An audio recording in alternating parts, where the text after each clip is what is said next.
like to start off by referring to a document called the Hansard.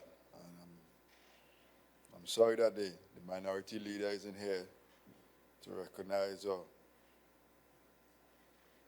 purpose of what a Hansard is. As he made mention in his closing that he wanted a document referring to the statements or the contributions made by each member here today.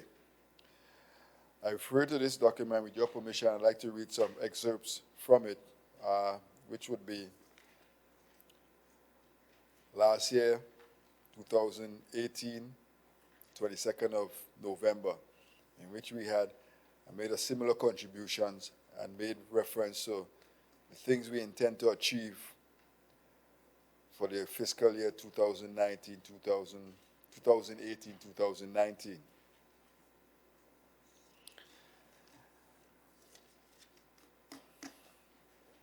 Listed in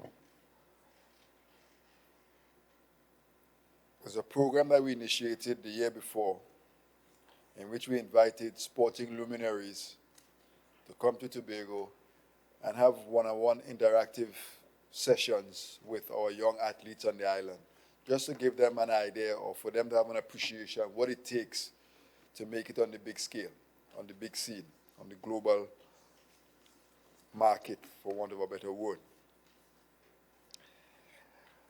At that point, we had a professional netballer who plies her trades in England, and that would have been Khalifa McCullin. This past year, we had Mr. Brent Sancho, former national and professional player, footballer, and Ms. Alex Jordan, a female sports broadcaster for the TV network Sports Max. They had meetings, interactive workshops with the high schools on the islands, from Speyside to Bishops to Light and Life. They went to all. Again, we want to continue this initiative, again, for our athletes, so have a better appreciation of, like I said, what's needed to be a professional and then life after a professional career in sports. We also made mention of the work and the refurbishment of the Sid Gray Pavilion. And I'm sorry that the minority leader is not here as a representative of that area. That project has been completed, and we will be awaiting a date convenient and conducive for Mr. Sid Gray and all the other stakeholders to have the official commissioning. I want to make mention of the fact that of all the community grounds in Trinidad and Tobago, and those that will have been named after sporting icons, and I'm referring to the community grounds, Sid Gray Sporting Complex by far outshadows those that are in Trinidad. It's head and shoulders above all. And I think of some of his colleagues who have yet to be given or have the privilege of having a community ground after them. I think of even Mr. Brent Sancho I made mention of earlier, Mr. Angus Eve, who has the most caps, football caps in the country, still yet to have a community ground named after him. Mr. Stern John, that has the most goals in the history and is ranked, I think, somewhere in the top 10 in the world for national goals, still yet to have a ground named after him. Shaka Hislop. Russell Latapy just happened to have a school renamed after him, so he's still yet to have a community ground after him, named after him. So I want us to appreciate what we've provided our son of the soil for his contribution in 2006 when he was part of that World Cup team that went to World Cup in Germany. The Goodwood Pavilion made mention last year that we were going to have that started. That we didn't meet that goal. It has even broken ground. We're hoping to do such in March of next year. Shore Park, the refurbishment of the offices, that phase has been completed. The feasibility study for the indoor facility, that has been completed. The repairs to Goodwood, Plymouth, Charleville, Speyside has been completed. I made mention last year of repairs or addressing the drainage issue at Shaw Park Field. Nothing was done in the last fiscal year. Made mention of installing timers to all of our facilities, lighted facilities. Of the 32, we've completed 20. So some work has been done on that. The youth assembly, which I made mention of last year, regrettably, nothing of substance has started with that. However, I'm hoping that in this new fiscal year, with new clerk of the assembly and a new youth director, we'll get this initiative off and running in a tangible way. I also made mention that we have a lot of programs, big ticket programs, that do cost a bit to have these programs running. The sports awards, the youth awards, our sports camp, and our district games. The intent last year, in the last fiscal year, is to attract corporate sponsors to partner with us on these programs or these initiatives. I can safely say that we did get FCB, who has come on board to be part of our sports awards. So out of the 4, we were able to get 1. We're hoping to improve that number in the next coming fiscal year. I made mention of the fact in that last year that one of the issues that plagues all the divisions, some more than others, is the issue of gratuity to our contract workers. I'm proud to say that we are up to date and all our outstanding gratuity issues have been resolved. I must make mention, however, that it's a lot easier for us being one of the smallest, if not the smallest division, to address those issues as opposed to the bigger divisions that who have a larger cadre of contract workers than us. Not mentioned in the Hansard, there are some other achievements that were garnered over the last fiscal year, one of which to establish our Tobago sports policy that deals with just Tobago's issues and the roadmap for Tobago sporting fraternity. The Tobago Sport Reward Policy that has been established. We've also were able to develop or have establish a MOU soon with the youth, with St. Vincent, with a youth development exchange program. We're also able to build a washroom facility, continuing the trend of having washroom facility at all of our grounds. This last fiscal year, we were able to build one in Patience Hill. In addition to the lighting repairs, we were able to do the repairs also in Lambeau, Cutler Hall, and Montgomery. The last fiscal, last year to now, we were able to have or place, in collaboration with the Division of Education, Innovation, and Energy, coaches in all our primary schools, assign coaches, PE instructors to all our primary schools to get our children, young children, up and about, for want of a better phrase. One of the challenges facing Tobago is the issue of physical activity, physical exercise, mobility in our youngsters. We also establish a policy that communities will now be responsible for repairs caused by vandalism to facilities on the community grounds. Too often, we repair facilities and we have to come back later on to treat with those repairs. It's quite unfair for us to take money from a project to repair, if that's such a word, facilities that were damaged because of vandalism. Having said that, the target for this year, or the projects and programs we intend to achieve this year include, 1, the Goodwood Facility Pavilion, which we intend to have started in March. the much talked about indoor facility, we want to start that construction in March of 2020.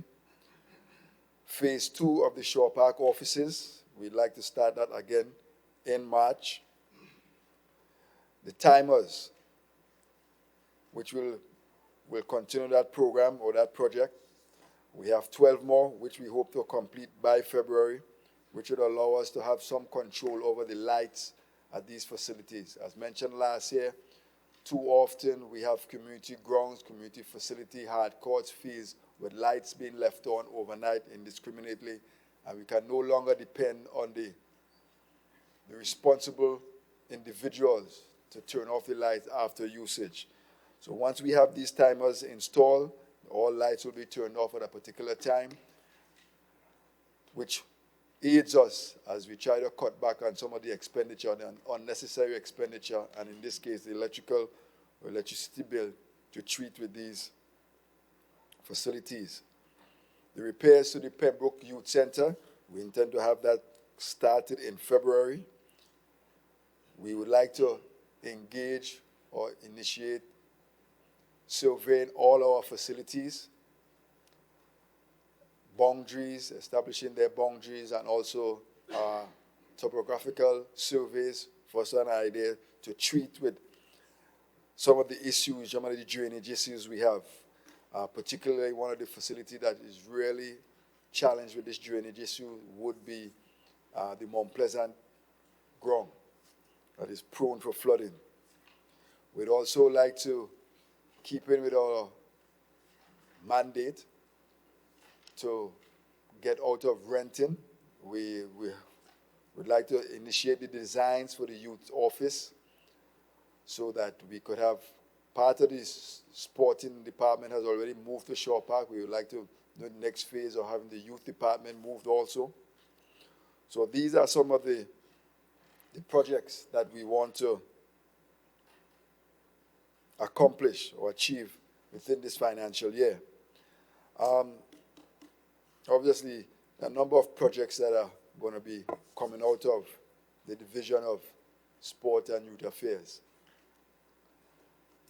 I want to digress a bit on a particular issue that it's a new financial year, and the discussion may come up. Mr. Deputy Presiding Officer, sorry.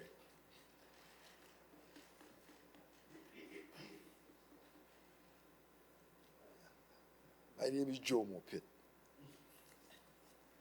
And that name comes with a level of, I won't call it a brand, but there are certain actions and statements that cannot be associated and will not be associated with me. Jomo, if you draw a line, Jomo put on one end, you have corruption on the next end. I think this is a nice forum in front of everybody. The media is not here, but I want to put it out there now. So if there's any doubt, it'll be cleared up today. Any contractor, any representative of a contractor, come to me with any out-of-time offer, suggestion. Let me let all you know now. I go into the media, I go into TV, I go into radio, I go into papers. I'm not much into social media, but for this time I'll go on social media. I call in name, I call in venue, I call in who was there, who was around. I don't know if that's been a part and parcel of being a politician. I think I'm more of an area representative than a politician. If that's a characteristic of a politician, count me out. So I want everybody to know that where I stand on that particular issue. So be advised, like I said, radio, TV, print, ad, social media, I call in name, the offer made, who was there, what time of the date happened. So please be advised and be guided accordingly. Having said that, Mr. Deputy Presiding Officer, there are some programs. I know a lot of focus will always be on projects, the hard projects, the ribbon cutting projects. We also want to put similar emphasis on programs. From sports and youth affairs, our biggest challenge are not facilities. It's the programs and getting the capacity of our stakeholders up to the mark that we could make a mark globally. Within the last few weeks, I've been having meetings with the national heads of the associations, the governing bodies of the large association, cricket, netball, basketball, track and field. Football is still outstanding because of the recent election. I decided to hold off until I know who would have been the executive. Now that that has been established, I'll be reaching out to them. One of the things that we want to do is to have some level of predictability as to when our coaches and officials can be, so when do they have certification courses, workshops. In the past, it has always been an ad hoc. We're having a workshop next week, send some coaches down, send some officials down. And a lot of times it leaves, and this is purely volunteerism. So a lot of the coaches, another position just could pick up and just leave and go to a workshop that maybe take 3-4 days. In discussion with the associations, they've all agreed that they will establish particular dates in the year in which they will have workshops for the country in which Tobago can participate, or for Tobago. So we could establish that every June, football would have a workshop. Every July, netball would have a workshop. So there's a level of predictability that those who are interested can participate. Because our athletes, I would say 7 out of 10 times, are successful purely because of talent. The capacity of our coaches have to be improved in order for our athletes to break that glass ceiling. We also want to initiate some programs for community programs for girls or differently able individuals, and also for the elderly. All of which, obviously, we will not be doing these programs single-handedly, but we will be collaborating with the relevant and respective divisions to ensure the success of these programs. We also will be collaborating with the Tobago Basketball Association to improve and increase the level of participation of basketball in the communities. I dare say every community in Tobago has a basketball court. Every community in Tobago does not have a basketball team. We're hoping that by the increase, it would be lovely if we could increase the level of participation of basketball on the island that would coincide with the opening of the indoor facility, that will lend some kind of justification to the facility or the usage of the facility. We also want to implement, as the minority leader had mentioned earlier, about the revenue. Obviously, we won't generate that amount of revenue, but we want to implement a user fee for our facilities. We are at a point in the history of the island that the freeness has to come to an end. In Trinidad, there is a user fee for the facilities. In Tobago, they just ask to use it and it's yours. I think, and in many times, after the facility is used, there's an amount of work that still needs to be done to repair, to clean up thereafter. I think if we implement a user fee with inclusive of a security deposit, we may have a little bit more understanding from the users of what's involved in keeping our facilities at a particular level. As mentioned before, the Youth Assembly It's something that we definitely will be getting off the ground in this fiscal year. As I mentioned before, I'm pretty confident that it will be a reality regarding that initiative. We want to use, as I mentioned last year, that a team for the study tour went to the state of Jersey, which gave us a model or a template of which we could base our youth assembly after. And you speak about the youth assembly. Recently, we had some internal elections with the PDP, and soon to be, we'll have internal elections with the PNM. And there's always some jostling as to who will do what, when they will get, and I digress again, Mr. Deputy Presiding Officer.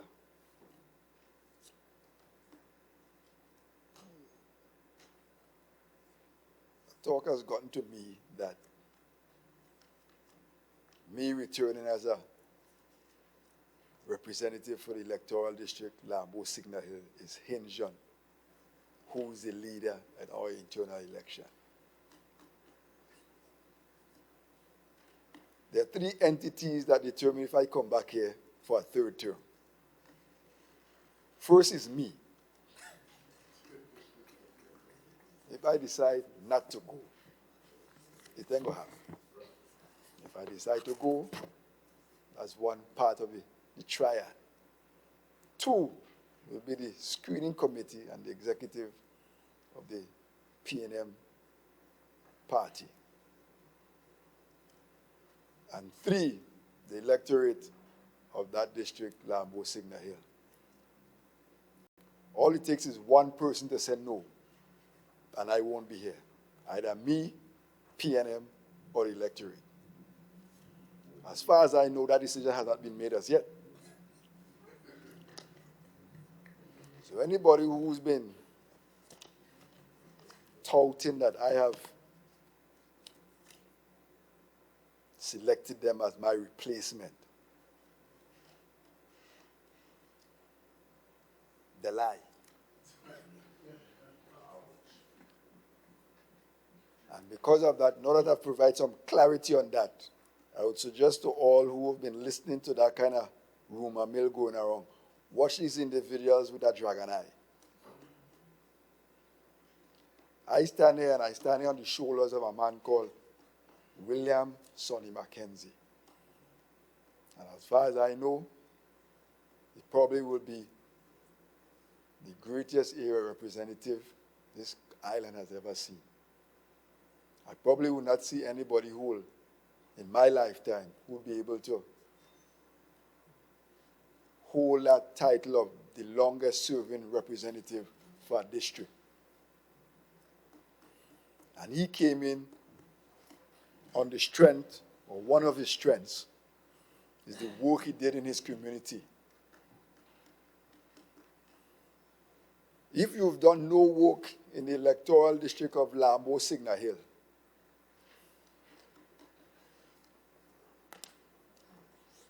and you want to replace me, I will have a dim view of your commitment to represent the area. As far as I'm concerned, you want a position, you want a high life.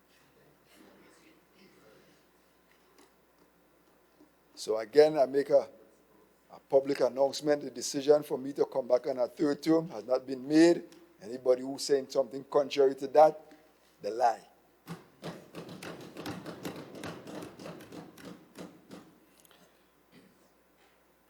As I get back on script, Mr. Deputy Presiding Officer, one of the achievements we made during the last fiscal year was establishing the Tobago sports policy. Within this fiscal year, we want to do a similar success with the Tobago youth policy. So we have that earmarked to be completed within this fiscal year. We also want to initiate a program called the Tobago Youth Service, which deals with or addresses the level of volunteerism and civic duty among our youths on the island. Regrettably, and I want to use a phrase by the minority leader, we have a gimme syndrome that has plagued Tobago. The spirit of giving back is something that seems to be a long-lost dream or something that we vaguely remember of that particular era. And speaking about that, Mr. Deputy Presiding Officer, I'm digressing again. A couple of weeks ago, I was a participant in a football tournament in Plymouth. It was held at Plymouth and Mount Pleasant. And the topic of, and I was broached about a topic regarding Dwight York's contribution to Tobago. In some cases, some argue lack thereof. I think I've said this before in the House, but it's worth repeating again.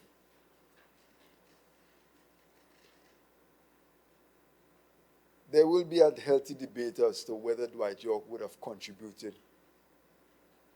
enough to Tobago. I dare say, from a sportsman and as an individual, I dare say he has contributed financially more than anybody else that I know. I stand to be corrected. As an individual. Some say that he should have been more forthcoming in his assistance with regards to young footballers trying to make it on a big scale.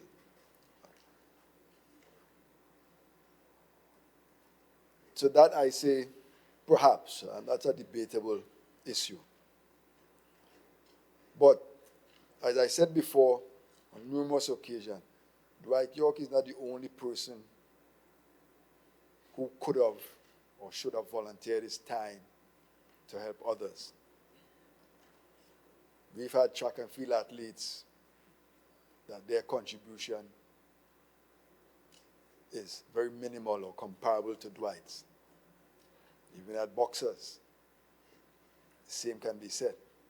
And we have 2 minutes left. Well, I know warming up here. I know warming up. All right, well, I'm going to take my 10 and his 10 that he gave up, so that's 20. All right? The point I want to make as we speak about volunteerism, that each community in Tobago, I dare say, have doctors, have lawyers, have teachers from their community. And I challenge any community or anybody to tell me who doctor, lawyer, teacher give back to their community on a regular and a consistent basis. And these are people who could help more than one person. You can imagine a standard 3 teacher who teaches in a village, giving back on an evening, a Saturday evening, a particular evening classes for free. And you'd be hard-pressed to pick out 1, 2, if more than that. The lawyers who could do a will, process a deed for an old person regularly. Again, doctors, same. Free medical assistance every weekend by my house. Not happening. So when you're pointing your finger at Mr. York, look at within your community and see who could do as much or more for our community. Speaking time has expired.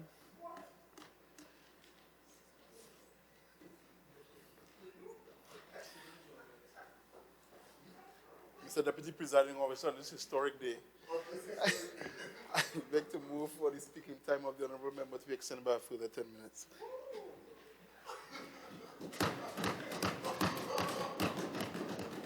Members, the question is that the speaking time of the member be extended by a further 10 minutes. Those in favor say aye. Aye. Any against? Member, continue.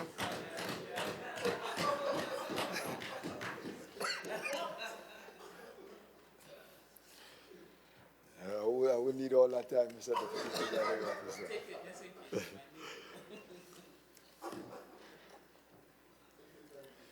Officer. One of the programs we have a series of programs that we will be collaborating or intend to collaborate with other divisions to make them a reality. One is the youth program, Let's Read. Regrettably, there is a literacy problem on the island. We intend to collaborate with the Division of Education, Innovation and Energy to have programs at our youth centers and, if need be, at the community centers to address that issue. My colleague, the Assistant Secretary in Community Development, Enterprise Development and Labor, made mention of the Macho program. We also, too, have an idea that we'd like to collaborate to do that treats with those youths, youngsters, males on the block. My Help. We have a program within the division, but we want to expand and collaborate with the Division of Health Wellness on that program. Also, we'd like to extend or expand our coaching program within schools to include the EC schools. So again, some discussion will be had with the Division of Education, Innovation and Energy to see how best we could facilitate this initiative so that children, as soon as they enter our doorways, will be exposed to physical activity. So we'll have EC, primary school and high school all involved in physical activity. So these are the things that are listed that we hope to achieve within the next financial year.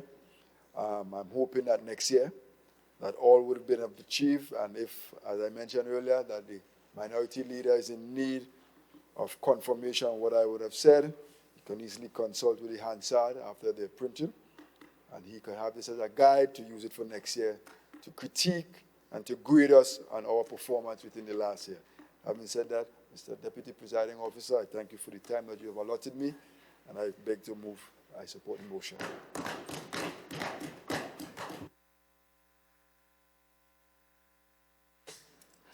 Secretary of Health, Wellness and Family Development. Thank you very much, Deputy Presiding Officer, and permit me to extend congratulations and best wishes to those new persons who are now appointed to oversee the business of this legislature, albeit in terms of yourself for a short period, but also to the Clerk of the House who has recently been placed in this high office. I also want to thank those persons who provided service during our last season, and that we look forward to them continuing making their contribution in whichever sphere of life they wish to pursue. I want to support this motion by making a contribution, as we all have committed to do so, to the advancement of the development agenda of Tobago. But for a moment, I thought this was an exercise that we all should be committed to, but all too often, the persons who should participate in this discourse are oftentimes not in this honorable house. We look forward to full presence and participation, as we all are in the business together. Deputy Presiding Officer, on the last occasion when we presented this budget, I pointed and I commended the visionary leadership of our Honorable Chief Secretary. And in that regard, and at that time, I mentioned that the vision to realign and to rebrand our division was one that allowed for the kind of successes that we realized. And perhaps there's an opportunity to put some of the noise to rest, because facts have a way of doing so, but fiction has a way of perpetuating itself in this environment. So today, as I stand here, I am going to proceed with my own contribution on behalf of the Division of Health, Wellness, and Family Development, and to point to the commitment of our team as we seek to do several things.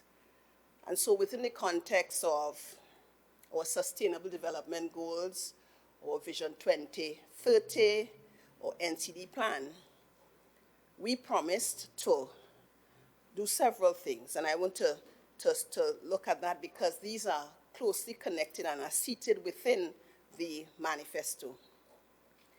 I will do that, and I will in particular point to those areas that we sought to leverage and whether or not we have done so, and what are the things that we can point to that we have succeeded in doing, and what are those within this new budget that we propose within this particular fiscal period. Deputy Presiding Officer, we decided to, in the area of health and wellness, to improve our health research capacity, to improve our primary and secondary care. We said as well that we will improve our family development services.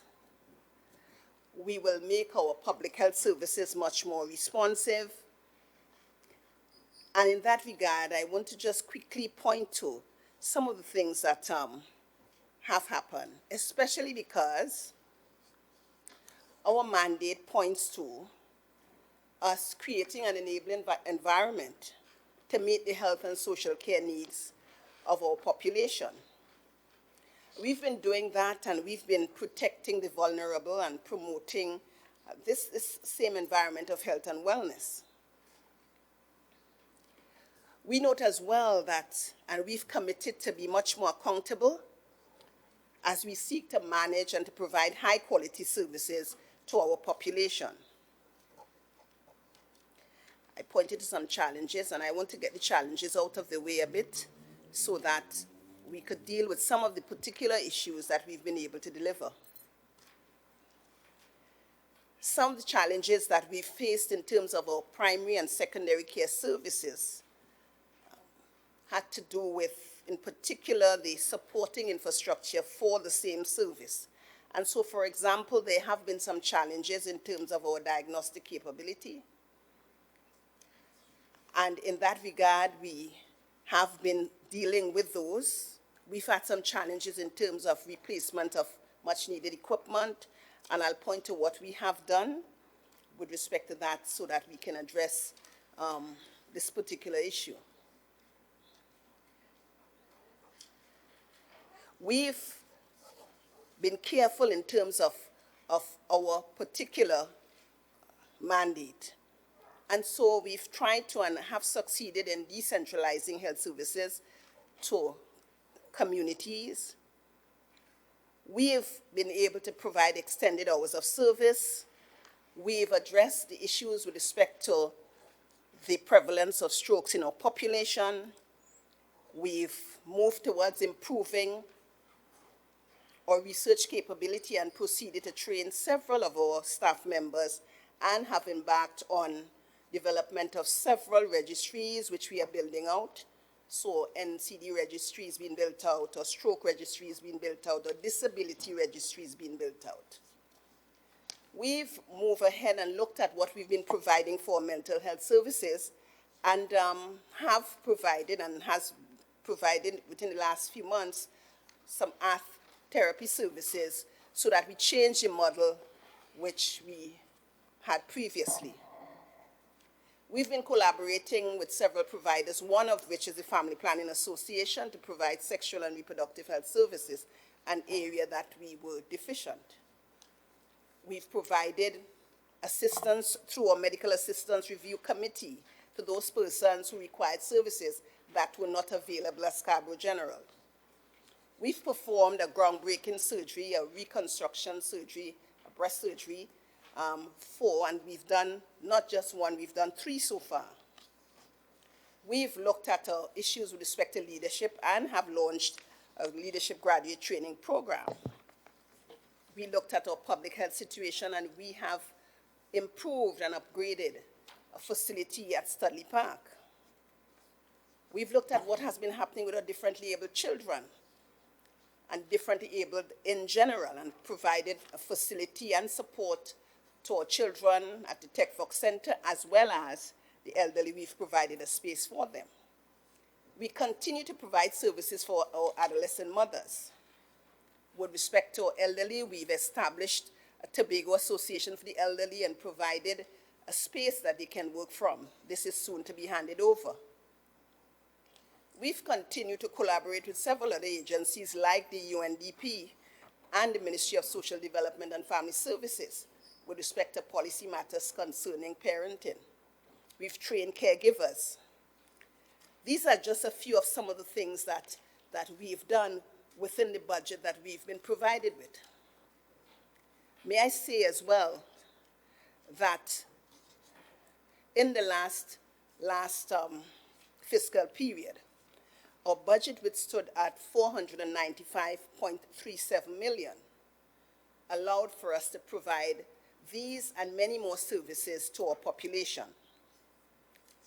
Let me just point to some of the areas that we are proposing to provide. And so for this year, our budget stands at $536.424 million, of which $361.8 will go to the Tobago Regional Health Authority on the current transfers, the rest of which will provide services for the division. The division provides services under the Office of the CMOH, that's the County Medical Officer of Health, the Public Health Services and General Administration, which is our head office, and our Family Development Services. It is our intention to do several things, and indeed to improve on that which we've done before. And so permit me to point to what is going to be happening in terms of family development. We understand the need to look at services for our elderly, especially because over 8,000 of our population are older persons. And therefore, we have been looking at services for them as well as our children and our differently abled. So with respect to the elderly group, we will be outfitting or completing the outfitting of the office spaces for both TATE, which is the Tobago Association for the Elderly, and the Tobago Coordinating Committee for the Differently Abled, the TCCD, with 100,000 startup sum of money for their operations. We look forward as well to hosting the 3rd Senior Citizens Debate, and of course our yearly commemoration of our International Day of Older Persons that will occur.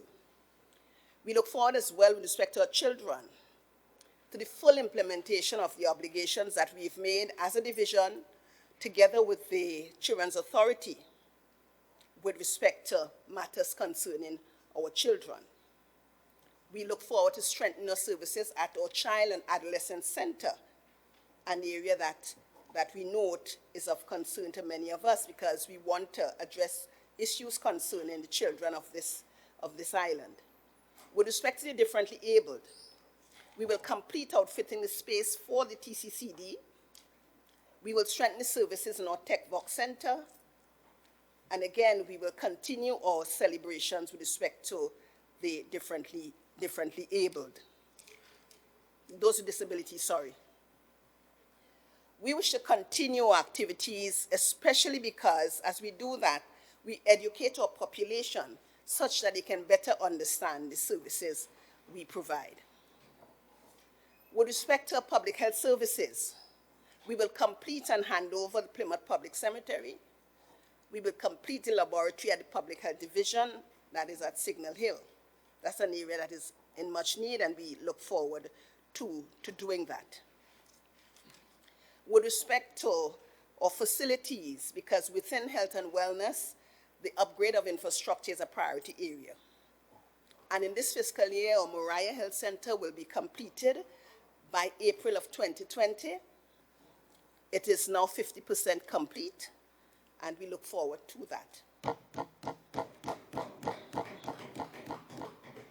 With respect to Roxborough Hospital, that has already started, and we look forward to its completion in September of 2020 as well. Some of the other upgrades that we will be pursuing is the upgrade of a space for oncology center so that we can improve the environment of care for those persons. And with the $1 million allocated to us, we intend to start the upgrade of a building to do so. We will also move to upgrading another space for a nephrology center as well. With respect to some of the other areas that are going to be engaging our attention, such that we can improve services, we look forward to equipping some areas in Scarborough General. May I say that so far we've invested $4.1 million in the upgrades to the equipment for our laboratory, and soon we will be moving towards the upgrades for imaging department, and so that within the next couple of months we will see the kinds of improvement we want to see. May I say as well that at least 40% of the equipment is already in Tobago, that's for the laboratory, and the rest in Trinidad, we will have those coming to us within this coming month, such that we can have full commissioning and have our laboratory much more supportive than it has been. The other area I want to point to in terms of services and improvement of services, because of the challenges that we have with respect to lifestyle diseases, we will commence a behavioral modification program in collaboration with our primary care team, such that we can impact in a much more significant way the services provided to our population. Let me just point as well as the issue of the challenges continue to engage our attention. We have dedicated staff who provide services. And so far at Scarborough General Hospital, over 388 nurses have been engaged to provide services. And several other groups are now present. In the one area that is deficient, most deficient is at this time, internal medicine, we look forward to improvement in that area. But in all the other areas, we are properly staffed, and therefore we look forward to the improvements we want to see in terms of wait time in our emergency room, turnaround time in our laboratory, wait time in our outpatient clinics, and indeed the quality of care on our wards. We expect those to improve because we are adequately staffed in terms of those caregivers to provide the support our patients require.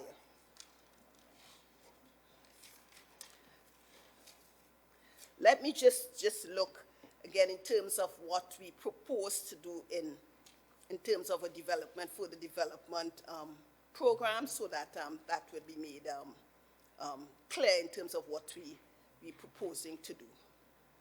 I mentioned earlier that we will be improving our equipment at hospital. We will look at our oncology service because at the present time, over 500 patients are being managed in a small space at the old hospital. And I mentioned as well that there's a need to look at our diagnostic capability. But one of our major investments, although we started during last year, is the registry that's going to drive all our decision making.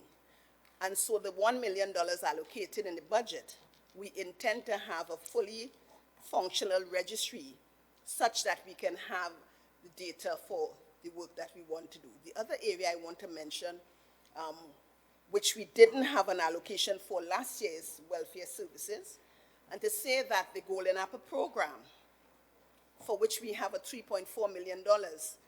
This service will continue to provide support to our elderly. Many of our elderly persons are in their homes, and we provide caregivers to them in their homes.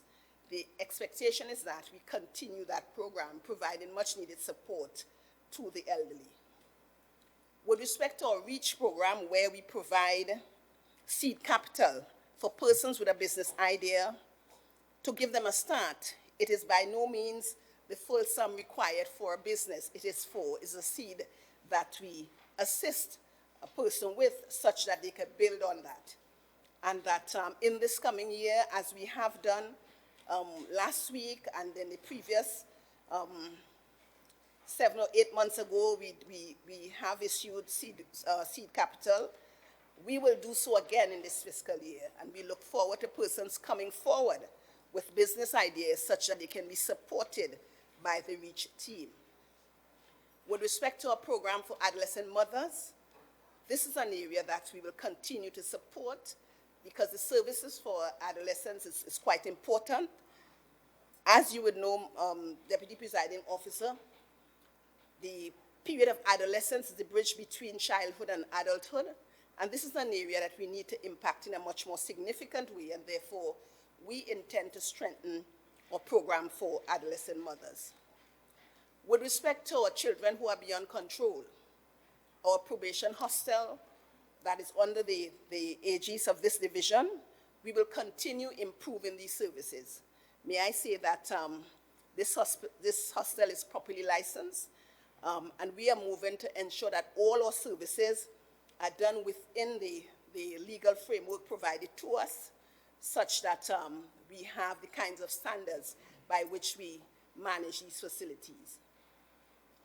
The other area I wanted to mention is that our public health service in general, in terms of our surveillance capability, we want to continue working in that area because through our surveillance, we've been able to unearth areas that are of concern in terms of the prevalence of some diseases, and therefore we want to continue strengthening our public health services.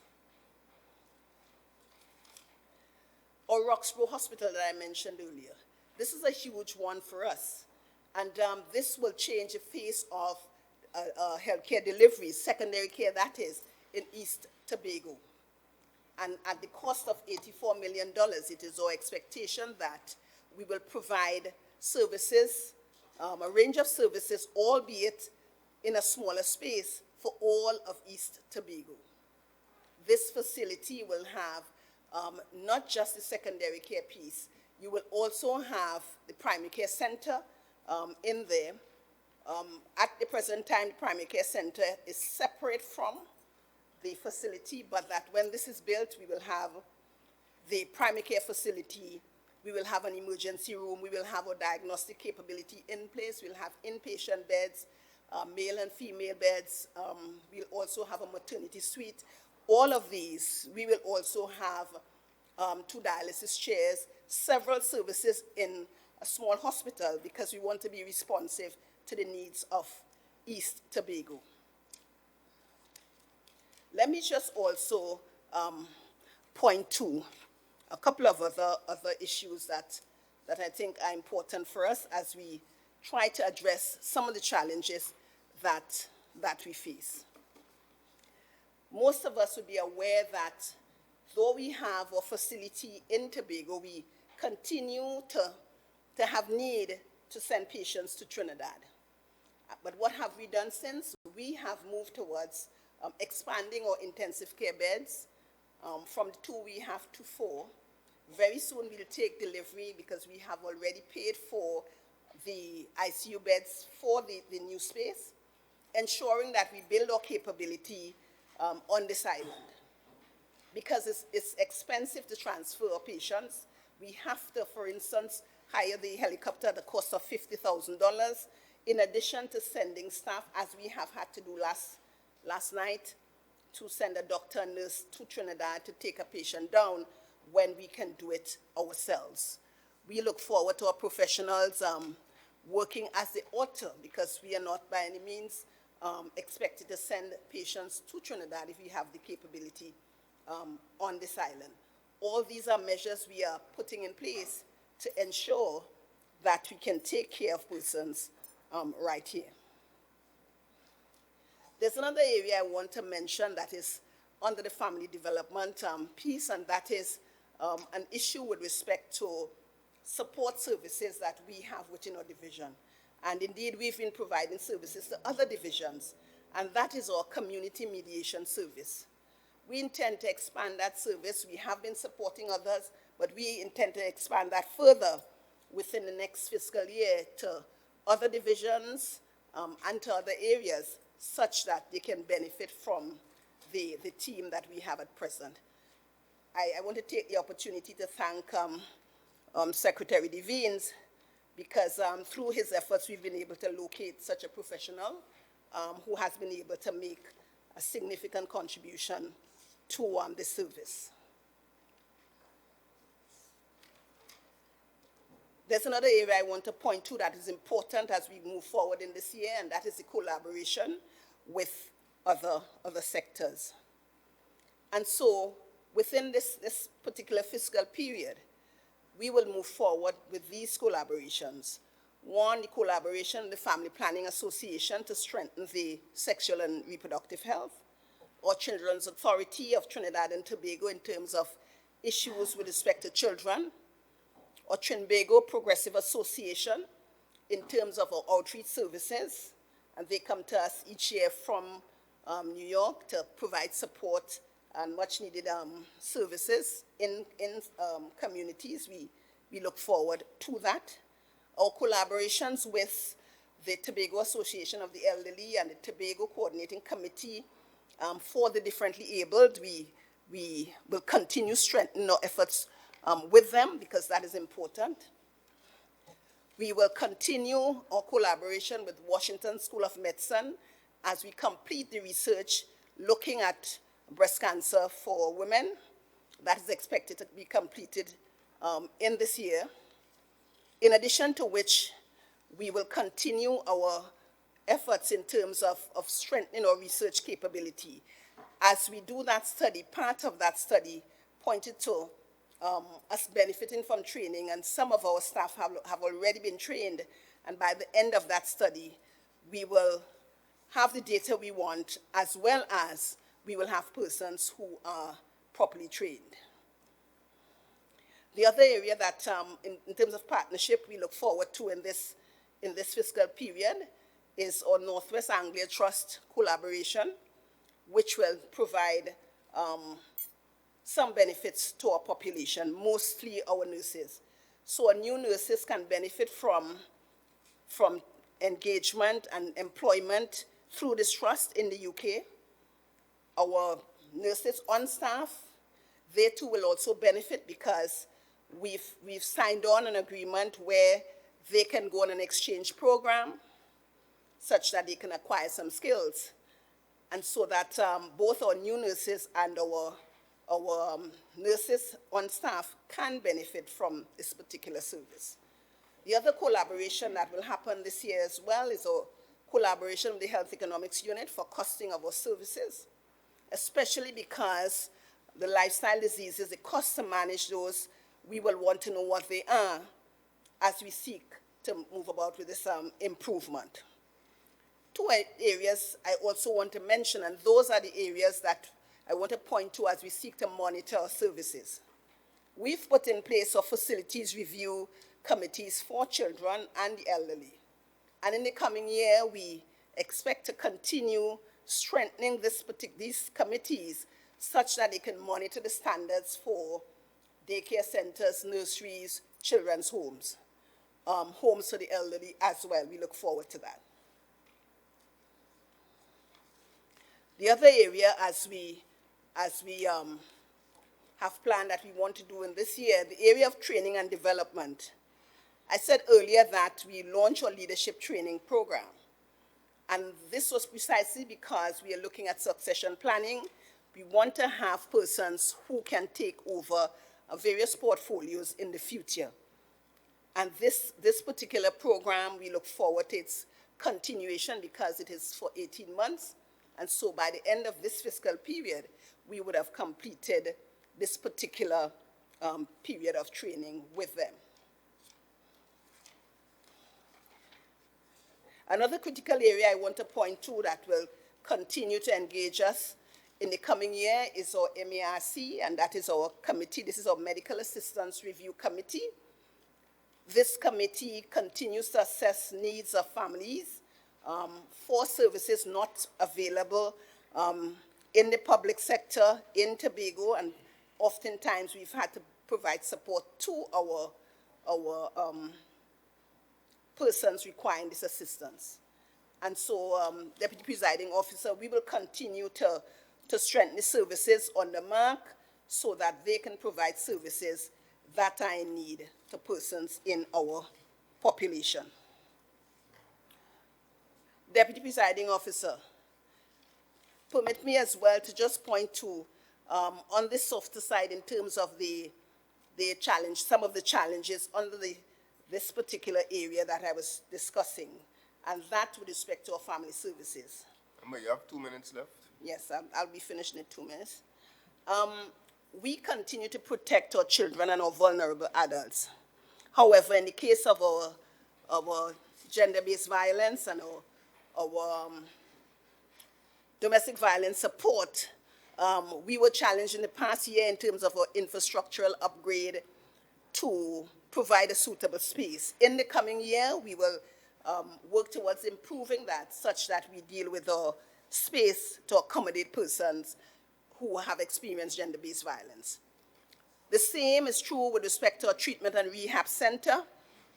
This is an area where we have a 10-bed inpatient facility, and that too we have to look at in terms of its upgrades such that it can respond to the needs of persons who have alcohol use or abuse. Finally, as I close, may I say that the Division of Health, Wellness and Family Development, in its efforts to enhance delivery and strengthen partnerships, we have been doing so. I have pointed at areas that we have been able to succeed in and those that we've proposed. I've pointed to those challenges we faced and how we intend to address those challenges. But more importantly, may I say that the team that I have the privilege to lead, we will continue working on behalf of the population of Tobago and visitors, and we look forward to other partners working with us to do so. I thank you.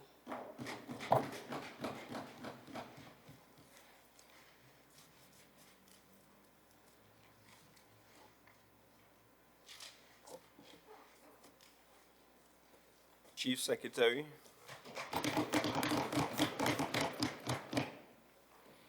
Thank you very much,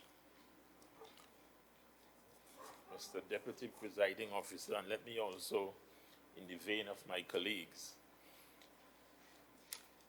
extend my congratulations to you, not that you are sitting there for the first time, but technically, substantively, starting the session, and you would also end the session.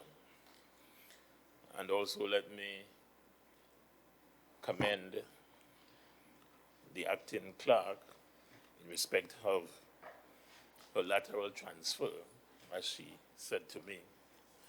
And I know she's looking forward to this new experience, and similarly to your predecessors for their contribution. Mr. Deputy Presiding Officer, sometimes I'm amazed at the contribution of the minority leader. You know, for one time he wanted to be the chief secretary. Now, he's saying he's no longer interested in being the chief secretary. And you could understand why, because that kind of performance bears eloquent testament to an inadequacy. Clearly, someone being unready, not ready for the job. But quite confusingly, he says he wants to be Prime Minister. But his contribution today in the House demonstrates a palpable lack of understanding and appreciation of ordinary finance. So I'm not sure how someone like that can really expect to be elevated to a position of Prime Minister of a country like Trinidad and Tobago. But of course, in our sphere of the world, one can dream. And of course, for the rest of us, just the mere thought of something like that constitutes a nightmare.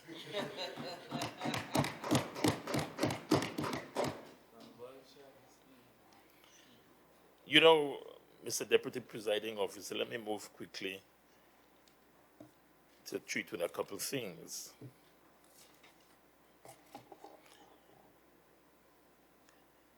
For our purposes, and for those who have an idea of how the finances work, recurrent expenditure reflects a number of components, one of which is personnel costs, only one. But the context of our administration, and we came in to office indicating that we will enhance delivery, even as we seek to reinforce and strengthen partnerships with a number of institutions, of course, ranging from our central government, who are our brothers or partners in this business of governance, and the other key stakeholders in the country. But you may recall, Mr. Deputy Presiding Officer, that the allocation to the Tobago House of Assembly in 2016-2017 reflected $450 million less than the year before. And I'm sure the member on the other side is aware of those figures. Not $45 million, not $4.5 million, but $450 million. That is close to $500 million. More than that, out of the allocation, in 2017, we had to find $70 million for retroactive payments to TRHA workers. So in a very real sense, we began our stewardship without access to $520 million that would have been available the year before. And what did we do in such circumstances? One of the first things we said is that we will maintain employment levels. And we did that. As a matter of fact, the most recent statistics available to us from the Central Statistical Office indicate that unemployment in Tobago is 2.6%. Mr. Presiding Officer, Deputy Presiding Officer, I wonder if you heard that. 2.6%. Now, 4% and 5% unemployment is considered full employment. So that underscores the kind of work we have been doing as an administration. As a matter of fact, moving from 4% to 2.6% is an indication that there are small sectors in the economy of Tobago that are growing and are in fact employing persons. The small businesses, one person here, two persons there, but taking some of the pressure off the Tobago House of Assembly as an institution. And that wasn't by chance. That is a direct response to the initiatives that we created or introduced, some of which I will speak to in a while. But just to emphasize the point, because the minority leader was talking about the reduction and whether in fact persons will lose their jobs. They didn't lose it in 2017. They didn't lose it in 2018. They didn't lose it in 2019. Why would they lose it in 2020? Especially when he has been making this story about this being an election year. So if in years that are not election years, you have retrenched no one, is in an election year will you retrench somebody? But you know something? The Prime Minister of St. Vincent and the Grenadines was here recently, and he made a very telling statement, you know. and I have decided that I'll borrow it from him. I don't know whether I'll return it because it is such a profound statement. So I may have to pay royalty or something. But he made the point that governance is serious business for serious people.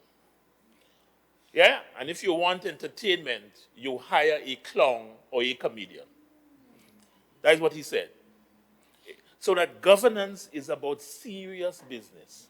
And the fact that this administration has been able to withstand the reduction in revenues, but at the same time ensure that there is movement in the economy, positive movement in the economy, I say to you, that represents serious governance by serious people for a serious set of persons.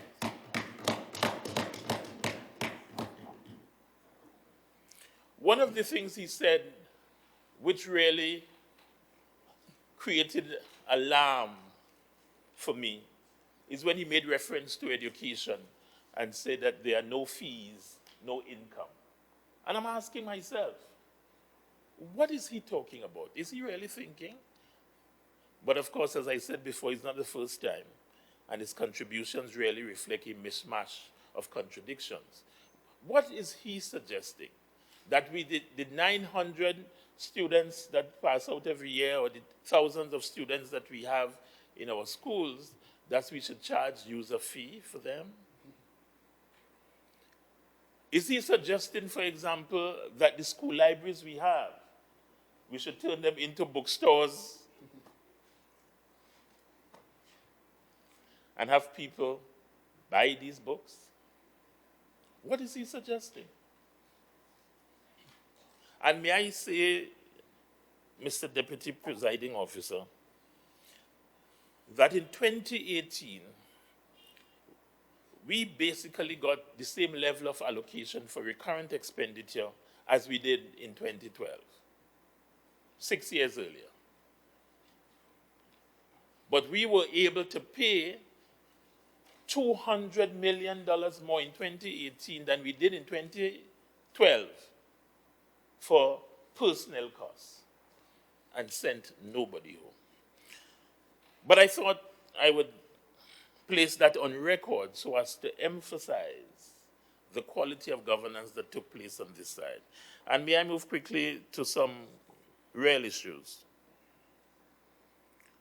I wish to place on record, Mr. Deputy Presiding Officer, that in respect of the autonomy bill, because he made passing reference to that the Joint Select Committee has resumed its deliberations and is going full speed ahead, and we anticipate that the bill should come to the floor of the House of the Parliament of Trinidad and Tobago.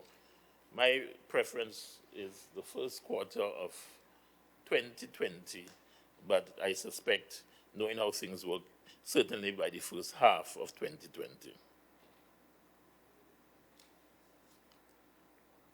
Energy, he made passing reference to that as well. May I advise this Honorable House and the people of Tobago that we are in the process of establishing an energy secretariat. In fact, a manager has been hired, and we shall continue to populate that unit over time.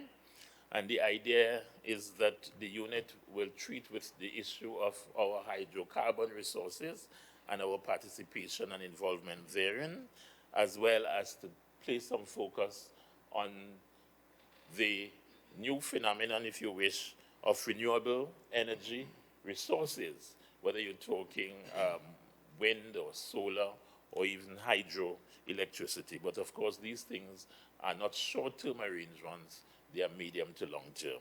Because the truth be told, we will continue as a country to exploit our hydrocarbon resources for some time to come, because you have it. And whilst we talk about diversification, the truth is you can't wave a magic wand and diversify any economy. Diversification does take time. In respect of innovation, we have been placing some emphasis on that, and of course, the Tobago Technology and Information Limited is charged with that responsibility, and they have taken the baton They have been running with it. As a matter of fact, I can say that in August of this year, they had a program for young students, and it was oversubscribed. And for the benefit of the minority leader, who of course is not the first time in a debate such as this, he has spoken and has absent himself. And I hope the people of Tobago take note. You know, serious business. We come here to conduct the business of the people of Tobago, and the minority leader is absent. Spoke and he left, and it's not the first time. That there was a fee that persons had to pay to do that program, and it was oversubscribed. And we're talking about students, primary school students, and secondary school students, and they did programs like robotics, etc., the STEM programs, science, technology, engineering, maths, and we are saying that we will add to that. We'll move from STEM to STEAM as we ramp up our activities, our innovative activities, the A representing art and craft, because we have some talented students, as can be seen by the yearly production of their pieces as they compete in the Office of the Chief Secretary art competition. We see it all the time. So we have to give fillip to that, and we have to provide the level of encouragement to those students. You know, as a deputy presiding officer, my colleague on this side took the opportunity to say to the whole world, so much so that he exceeded his time, which he doesn't normally do, his stance against corruption. And I'm happy to announce that as the leader of this group, as the leader of this team, that we have been making every effort to increase efficiency, reduce waste, and eliminate corruption as part of our administration. So much so that persons are beginning to say, and you're hearing it if you listen closely enough, that Charles is not on the take. They're saying it all over the place. Charles is not on the take. And more than that, they have also been saying, even persons in the media, that most of the systems are fairer now, and people are now given a fairer chance to get contracts and those kinds of things. And when you ask yourself, how come we can do more with less? One of the key reasons is the fact that we have largely eliminated wastage. We have reduced leakages. And as we become more efficient, we can in fact spread the funding over many sectors and many areas. Indeed, one of our taglines in coming into office was business as unusual. And we have been doing that. I could tell you in the division of education, innovation, and energy, for example, one of the things we did is to restructure the system whereby we engage contractors for school repairs, so that we decided that with reduced revenues, and given the fact that we wanted to empower our communities and persons in our communities, because we did say as well, just as one builds a house block by block by block, so too will communities or Tobago be developed community by community by community. And therefore, to develop your community, you have to develop your people, you have to empower your people. And that is what we did set out to do. So a school in a particular area that needs repairs, we created packages. So if the school wanted repairs in respect of electricals, that constituted one package. Plumbing, that constituted one package. Painting, that constituted another package. And therefore, we asked that persons in the community with the relevant skill sets, small businesses and so on, bid for these packages. And I can tell you in 2017, there were 90 work packages And also we were able to pay them within 1 month of the submission of their invoices. As a matter of fact, by the end of the financial year, the September of 2017, every single contractor was paid.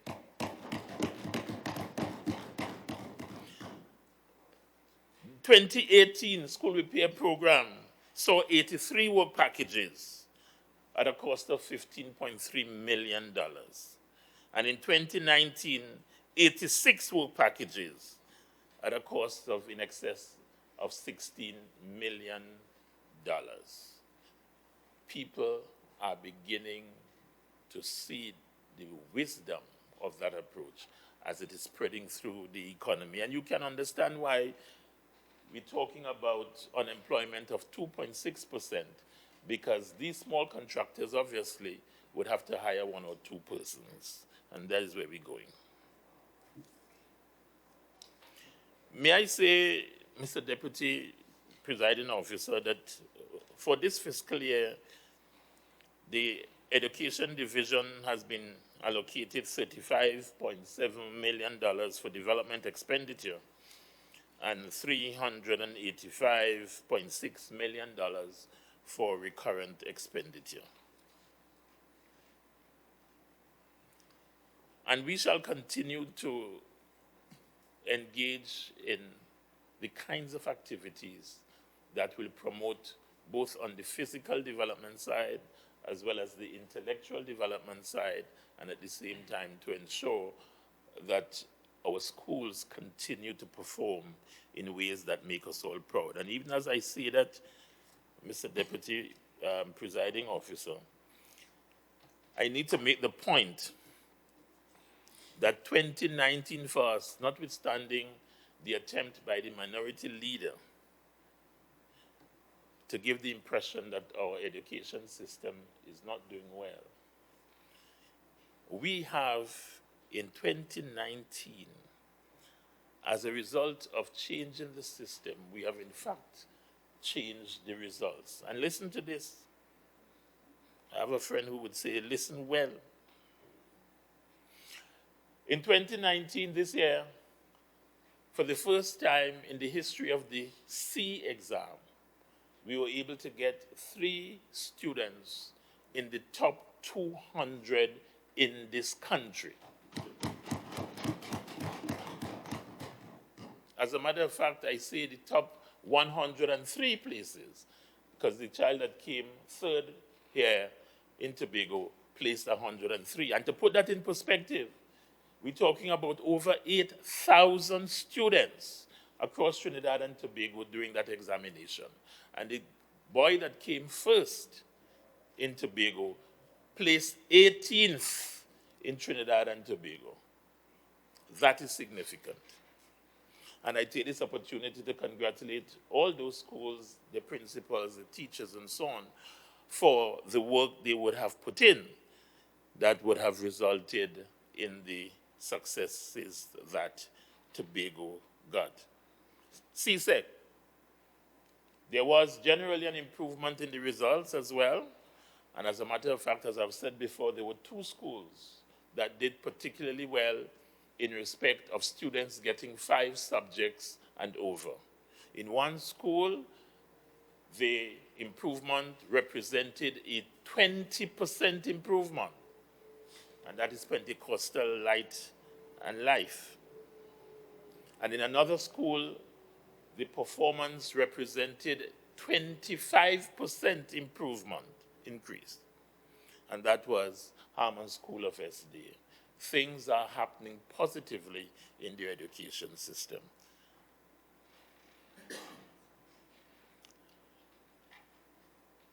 And to put that in context, Mr. Deputy Presiding Officer, in respect of those CXC results, there is a teenager by the name of Dejan Lewis. I hope I pronounce his name correctly.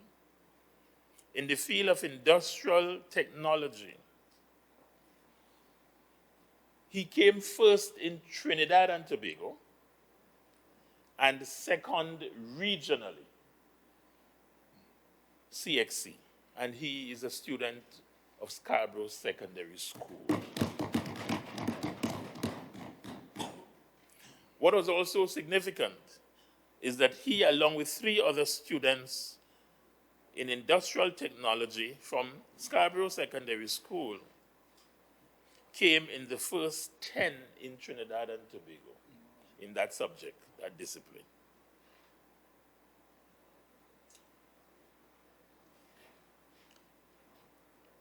Cape, 8 students, Unit 1, 8 students came in the first 10 nationally. Cape, A-levels. And in Unit 1, there is a Cherise Sanel Taylor, who not only came first nationally in French, but came first regionally as well, a student of Bishop's High School. Unit 2, again, Sanel Taylor came first in Spanish nationally and first in Spanish regionally. And you know, we are a talented people, and that is why I talked a while ago about if you want entertainment, who you should hire. We have 4 students from the Signal Hill Secondary School placing in the first 10 regionally in the area of performing arts. As a matter of fact, one, Danique Deborah Edwards, came first in TNT and first regionally in the area of performing arts. And the other students were mentioned because I don't want them to be angry with me. Kimoy Nore, second nationally, second regionally. Lenisa Francis, third nationally, fourth regionally. And Kershel Pierre, fourth nationally, seventh regionally. And 10 students from Tobago came in the first, in 7 subjects, came in the first 10 regionally. That is in respect of the Cape results. And I place that on record, Mr. Deputy Presiding Officer, if only to emphasize that things are happening and to debunk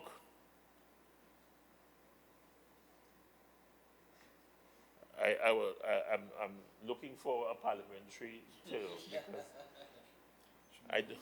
Professor Gould. To debunk the nonsense that was perpetuated by the minority leader. How much time do I have?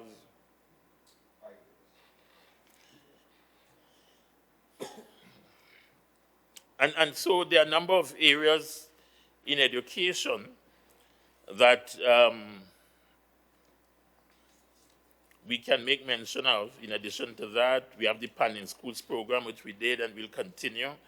The Tobago Arts Festival, we started back that program, revived it in 2019, and we shall continue with it on a biannual basis, so as it allows for our students to give expressions to their talents.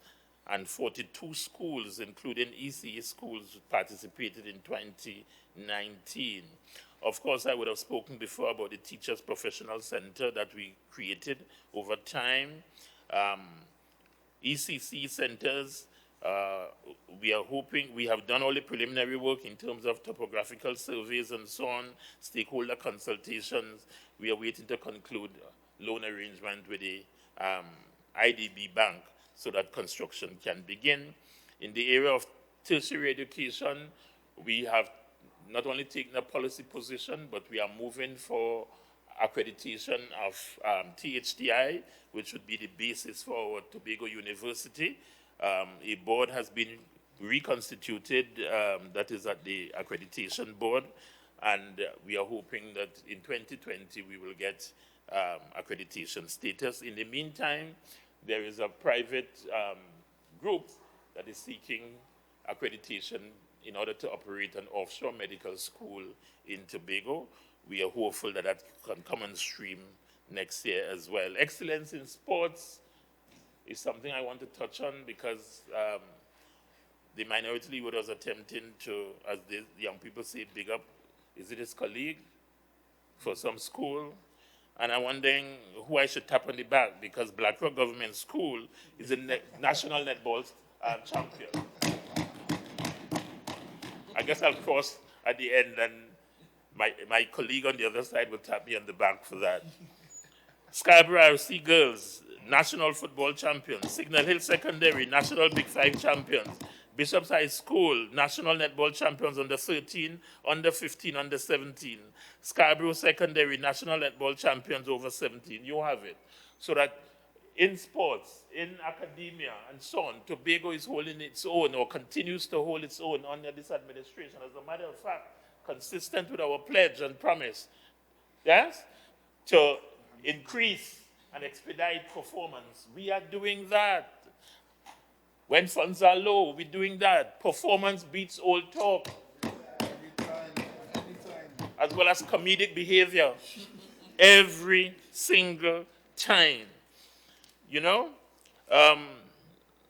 Mr. Deputy Presiding Officer, unfortunately, the Secretary for Tourism is ill and not here, and I would seek to place on record some of the establishments and achievements by that division.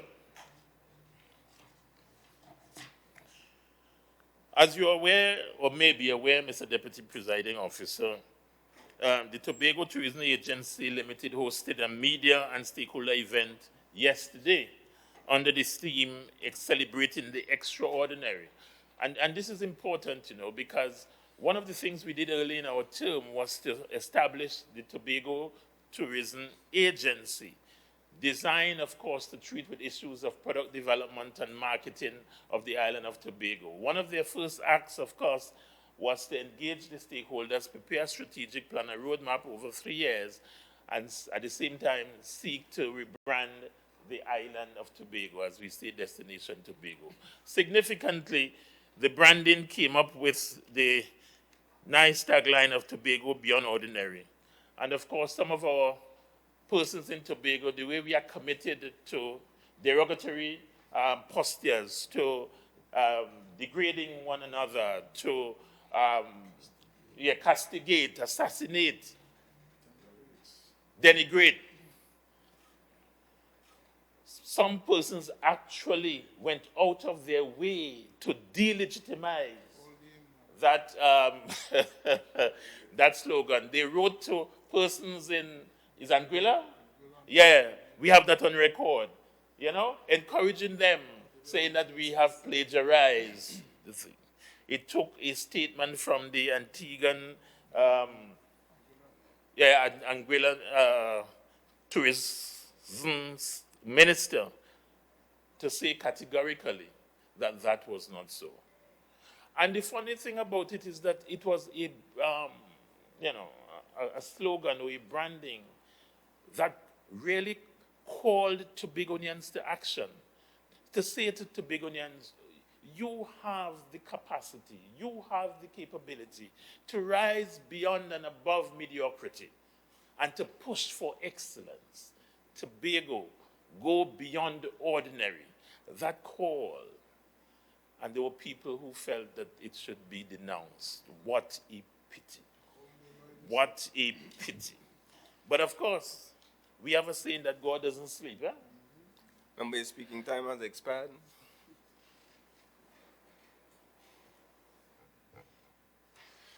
Thank you, Deputy Presiding Officer. I beg to move that the speaking time of the honourable member be extended by a further 10 minutes.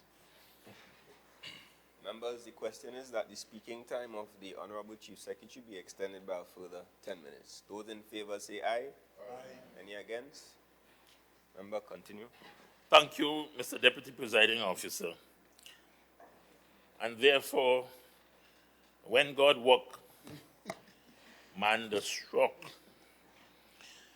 Destination Tobago was recognized in 2 categories in the recent World Travel and Tourism Awards in the UK, only recently because it was in this said month of November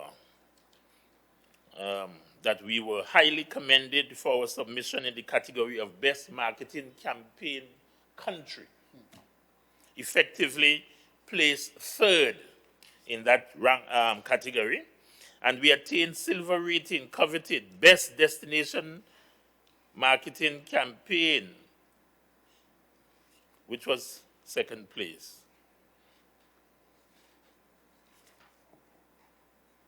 That one had to do with the board campaign. Little Tobago, with a budget of less than $20 million TT, and this is recurrent budget, which includes marketing spend, was able to impress the world, beating countries like India that spend millions of dollars on marketing. And of course, again, it underscores that we can, if we really put our mind to it. Yes, we can. We just have to eschew negativity and those who have no belief in themselves or who do not like to see others achieve and prosper. Tourism arrivals, Mr. Deputy Presiding Officer, both internationally and domestic, are on the rise. And international visitor arrivals to Tobago represents a 10.3 increase when compared with the corresponding period last year. The United Kingdom continues to be the major source of our market, and we have seen a 7% growth on that market. And that is despite the discontinuation of the Thomas Cook Airlines from Manchester to Tobago. But because we have an agency that is quick on its feet, so to speak, they would have moved with alacrity to ensure that the fallout from that was minimal. And therefore, with the requisite incentives, we were able to get persons to transfer from their bookings from Thomas Cook Airlines to British Airways and Virgin Atlantic, thereby ensuring that we will continue to have a reasonable supply of international visitors to our shores. And of course, you know, Mr. Deputy Chairman, Deputy Presiding Officer, that in respect of domestic, there has also been a remarkable increase there, given the challenges we had sometime earlier.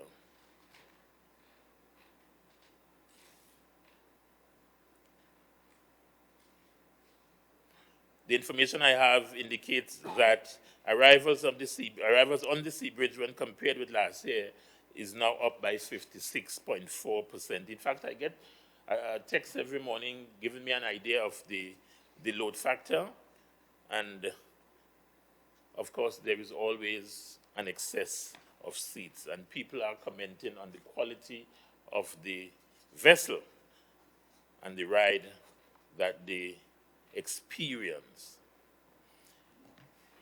Sunwing Airlines are currently in conversation with the Tobago House of Assembly and, of course, the central government as they are seeking to increase their investment at Courland, Tobago, and we are moving as fast as we can on that.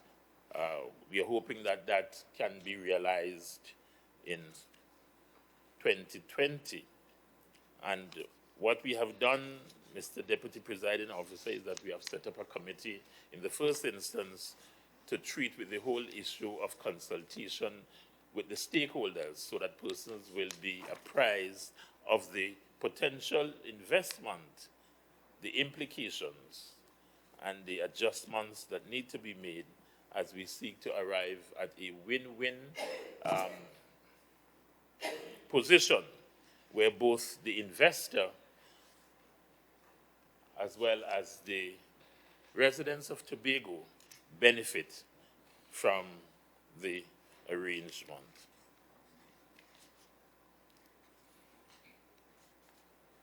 The issue of Magdalena is actively on the cards, and I anticipate that by the end of this month, possibly early next month latest, that a contract with the group that was announced recently by the Minister of Finance, the Appalachia Group, can be signed.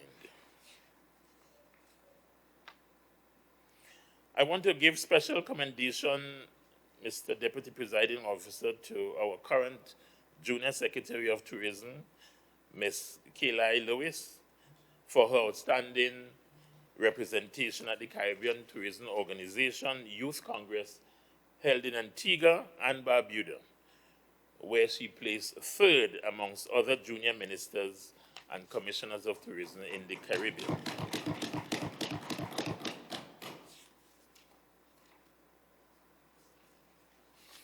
One of the things that I know that the division plans to do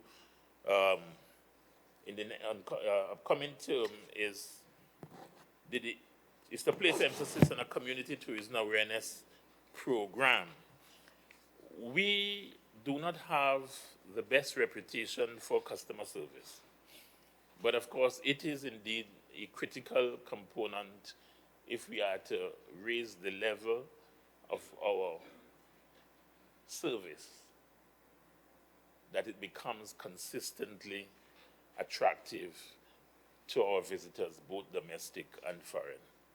And the plan is to train everyone associated with the hospitality industry, even if they are not directly associated with, let's say, the accommodation sector. So you have taxi drivers, tour operators, those guys who operate at Store Bay, etc., and so on, across the board. So we begin to understand the critical role that the tourism industry will play in our lives, and the fact that how you make people feel is what they remember.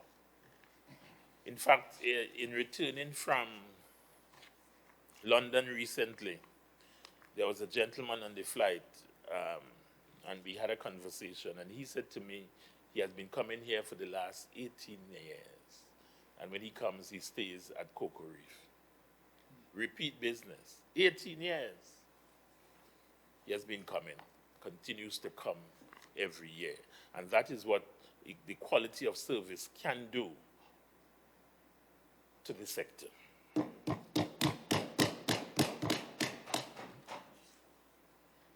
As you may recall, Destination Tobago was selected to host the Pan American Club Crew Championship in March of this year. What was significant is that we attracted over 1,000 persons from North America, from Canada, from Panama, from Puerto Rico, and of course from Trinidad and Tobago, giving a fillip to the industry, but also making the point of the positive statement that sports tourism has a place in the various niches of tourism that we are seeking to promote. And therefore, Mr. Deputy Presiding Officer, as I close, I just want to make the point as forcefully as I can that despite those who are seeking to discredit the performance or the achievements of this administration, the facts are there for all to see. Anyone who travels up and down the island of Tobago will say to you that they are in fact seeing a continuation of the progress under this administration. More than that, as unscientific as the poll might be, you may recall that,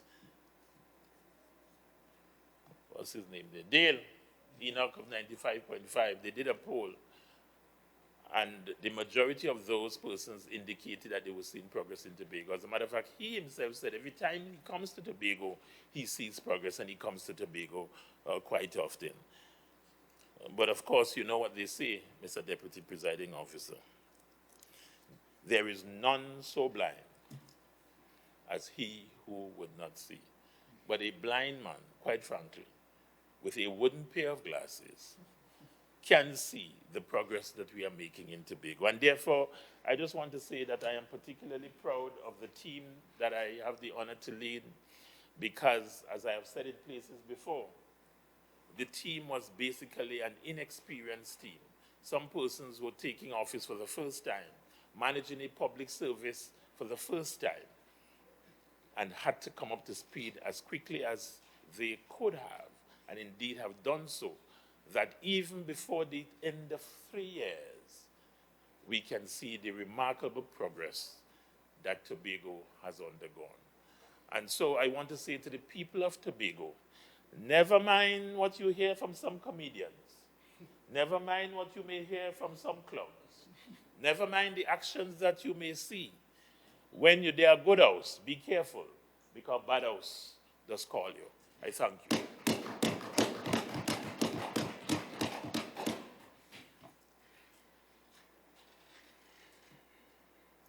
Secretary of Agriculture.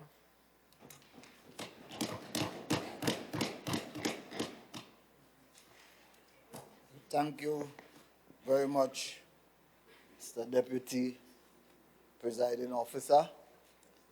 Let me take this opportunity to join my colleagues in congratulating your good self and also the Clerk of the Assembly in your new positions. May God continue to bless you all.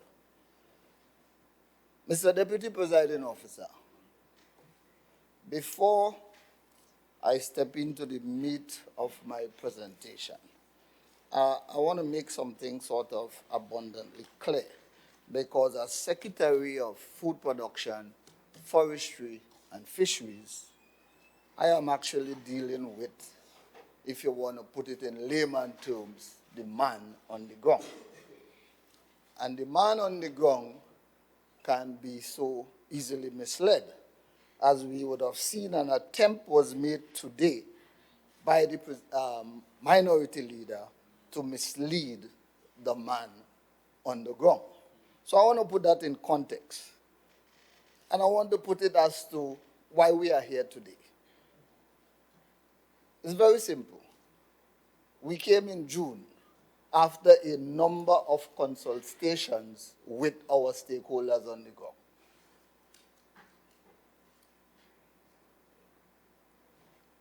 And we would have said, listen, these are the projects, initiatives, and programs that we will put forward to the central government for funding for fiscal 2019-2020. However, at the budget presentations now in October, we would have recognized that we were not granted what we requested. So, any right-minded thinking government, once you love people and you care about people, you will come back now and say to your stakeholders, listen, we will not be able to give you all that we would have said in June that we will give to you. So we are saying to you today, in November, these are the projects, initiatives, and programs which we thought were priorities based on the funding that we received that we're going to execute in this fiscal year. And that is as simple as I can put it now. However, I recognize that I have a task on the ground to go to each of our stakeholders in the agri-sector and the fishery sector to make it even clear to the man on the ground. Mr. Deputy Presiding Officer, our objectives remain the same. We are set out to develop a more enabling policy environment for the development of agriculture in terms of food production, natural resources and forestry, marine resources and fisheries industries in Tobago, to transform this island into a dynamic eco-food industry which produces branded products, fresh and value-added, attract investment, and generate lucrative business opportunities. A proactive, innovative, and output-driven leadership within the agriculture, food production, forestry, and fishery stakeholders organization. An efficient use and conservation of Tobago's natural land, forests, and marine resources as a supporting sustainable livelihood. Mr. Deputy Presiding Officer, for fiscal 2019-2020, the division would have received an allocation of $160,827,000 for the current allocation. Our development allocation is $27,150,000. So the task, Mr. Deputy Presiding Officer, is to prioritize so that we can maximize the use of this limited funding. Mr. Deputy Presiding Officer, let me just deal a little with recurrent, because the Division of Agriculture has two areas where they are not really development, but works are done there under recurrent, and that's in the agriculture sector and the forestry sector. So in those areas, I will just use the term, we will continue, because these are ongoing. So we'll continue the development of Hope Farm, continue the development of Louisdor demonstration station, continue the training and development at Kendall Farm School. We will continue our plant propagation program at Law Estate and also Corlan Estate. These are ongoing projects. In the area of forestry, we will continue to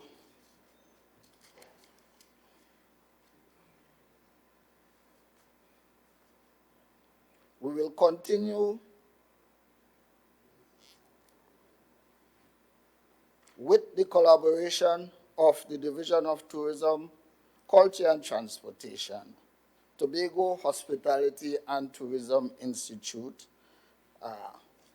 the URP, Division of Health, Wellness and Family Development, in the development and increase of our biodiversity conservation, our wise use of our wildlife and natural resources of Tobago.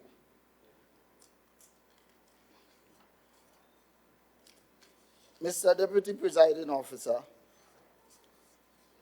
I will be very brief today because I want to go straight into our main priority projects that are under the development program. Mr. Deputy Presiding Officer, our access road program.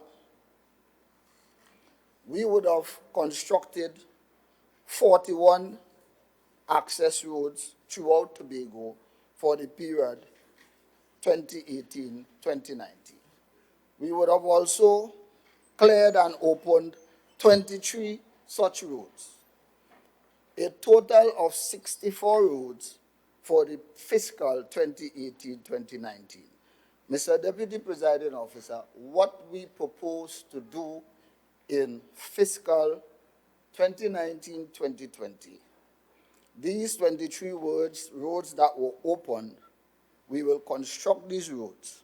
We will open another 25 access roads throughout Tobago for the period 2019-2020.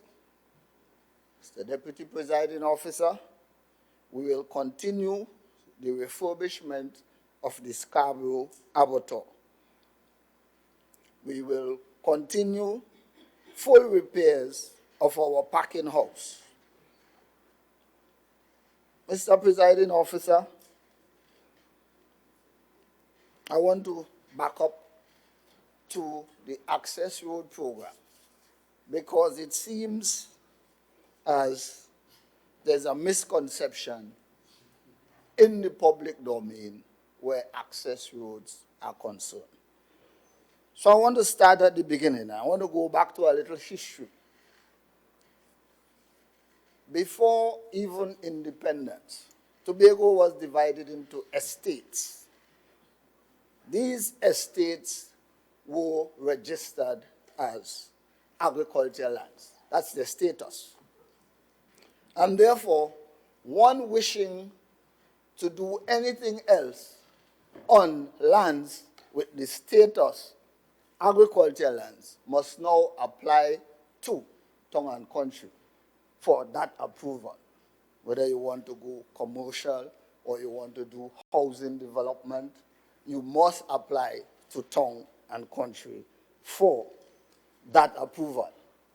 So basically, over the years, what we would have seen in the history of Tobago, I remember, Mr. Presiding Officer, in my own community as a little boy, I remember James Street, and there was a last pipe, standpipe, and that's what we used to call it, the last standpipe in James Street. Now, after that last standpipe, it had two houses. And everything else after that, farms, agricultural lands, farming, animal farming taking place. For those of you who know James Street now, Upper James Street is a compact community with paved roads, water, and electricity. Now, had it not been back then for that agriculture access road that lead to those lands, that development could not have taken place. So, those with the conception of why are you spending this kind of money there now and nobody not there, you have to look at the future. The future of Tobago is hinged on these access roads.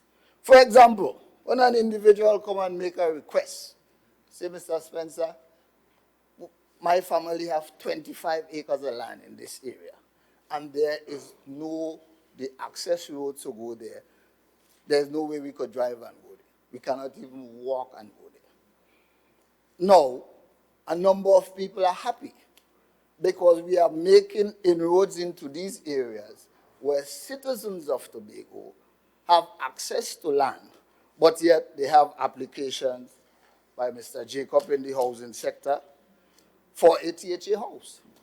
They have application down at land management, those who are interested in farming, application for farmlands. Now they no longer need those applications because they can go into the land that they have access to and do a number of things. You can go and develop farms. For example, one of the modernized way of farming is homestead farming. So it speaks to us now to look at not just the old way of conventional farming, but the new way of of farming, the modern technology. So in other words, what is needed now when we are speaking of agriculture access roads into agricultural lands, immediately you have to think in terms of irrigation and you have to think in terms of electricity. Because now, modern technique, a farmer can be in Scarborough. If he wish, he can use the timer or just as how we have everything else, our home security and so on our smartphone, you can use your smartphone and you can put on your irrigation system without actually being on your farm. So therefore, the conception, the perception out there that is said we don't need to go into those lands because there's nobody there. I can tell you within the next 5 years or so, these lands will be fully occupied. So I want to get that out the way clearly, Mr. Deputy Presiding Officer. We will continue this year with our Law, Wildlife, and Nature and Adventure Park. At present, feasibility study is on its way. It's ongoing. We are expecting a report by the end of December, and we will be going right into phase 1 of this project in fiscal 2020. Mr. Deputy Presiding Officer, our next priority project is our agricultural irrigation program for farmers in Tobago. At present, we are in the Grosborough Basin. What is actually going on there now? Udicott, the project manager, they would have employed Wells Caribbean Services as the contractor. They are in Grosborough, and they are presently carrying out a feasibility study as to the rehabilitation of the 4 wells that are presently in Grosborough. So this is where we are. We will continue that project in fiscal 2020. Mr. Deputy Presiding Officer, our fishing facilities, we would have recognized that over the years, the fishing facilities, because of the number of years that some of them were built, would have run down, and we would have looked at the whole fishery industry. We would have done a feasibility study, and what we are undertaking now is not just the repairs, but the remodeling of some of these fishing facilities. Basically, we are looking at Delaford, Barbados Bay, Lambo, and 2 facilities. And 2 facilities at Boko. We are looking at the Boko Fishing Facility, and we are looking at the Boko Training Center. Yes, and those are the projects that we will undertake under the Fisheries Department. Mr. Deputy Presiding Officer, I am pleased to announce to Tobago that the Scarborough Market Remodeling and Refurbishment Program is completed. That project is completed. But as I stand here, I remember the minority leader and his team went down to the market and said to the vendors, all you don't move. Don't move from there. Because if all you move, all you will never go back. They're not refurbishing no building. What was that? Untruth. Today, we can boast that the vendors will be back in that market come January 2020. Yes. And the next question arises. What will become of the present market at Shore Park?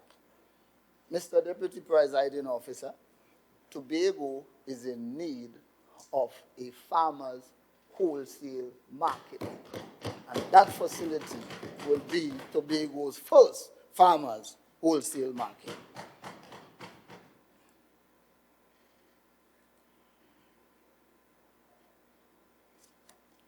Mr. Deputy Presiding Officer, we will continue with our Eat Local campaign. Our Eat Local campaign has taken a new twist. We have seen a number of stakeholders getting on board of our Eat Local campaign. FAO, CARI would have pledged to come on board to assist us with our Eat Local campaign. So we will continue our Eat Local campaign in 2020. Mr. Deputy Presiding Officer, on Tuesday, I had an experience, one that I'm proud of. I'm very proud of it, and I want to share it with you. On Tuesday, last Tuesday, we had the prize-giving ceremony of the secondary school film competition as part of our Eat Local program. And the students were asked to develop a local film about eating local. And I can tell you, it was a treat as to what our students in Tobago can produce. And therefore, I want to commend these schools and these school children, the principals, the teachers, the Eat Local committee. I want to congratulate them publicly through you, Mr. Deputy Presiding Officer, for a job well done. And I'm speaking about short films. I said I will have to meet with the Secretary for Education and also the Chief Secretary to discuss the possibility of having Tobago view the work of these students on our televisions and social media, so that all Tobago will know that all is not lost with the young people on the island of Tobago. So I am proud that we capture two things in one. The young people becoming aware, highlighting their peers about the purpose of eating healthy, and also the development of the art, the film industry. We will continue our mango program. Yes, we started off with a mango program. It was well attended. The public and stakeholders are requesting that we continue. So what we plan to do is to develop a Tobago mango processing project. We will continue training and building capacity of our farmers, fisher folks, fish processors, agro processors in fiscal 2020. We propose that in fiscal 2020, we will implement the necessary and much needed Marine Park user policy in the Pigeon Point and the Marine Park area down there. Mr. Deputy Presiding Officer, these are our priority projects. There are other initiatives and programs, like I said, that are under the recurrent section, and they are ongoing, so no need to really highlight on these. So with that said, Mr. Deputy Presiding Officer, I support the motion as laid by the Deputy Chief Secretary and member for Bacolet, Mount St. George, and I am saying this to you, that agriculture, food production is on the right track, is on the rise in Trinidad, in Tobago, and Trinidad and Tobago. Thank you, Mr. Deputy.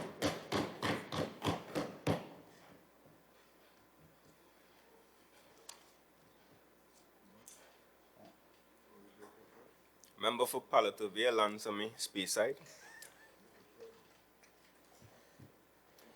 Thank you very much, Mr. Deputy Presiding Officer. And I am happy to see you in that chair. I also cautiously, very cautiously, wish the outgoing or the former chair the best of luck on her future endeavors. And I say that cautiously, without wanting to be a cockroach in Fowl's party.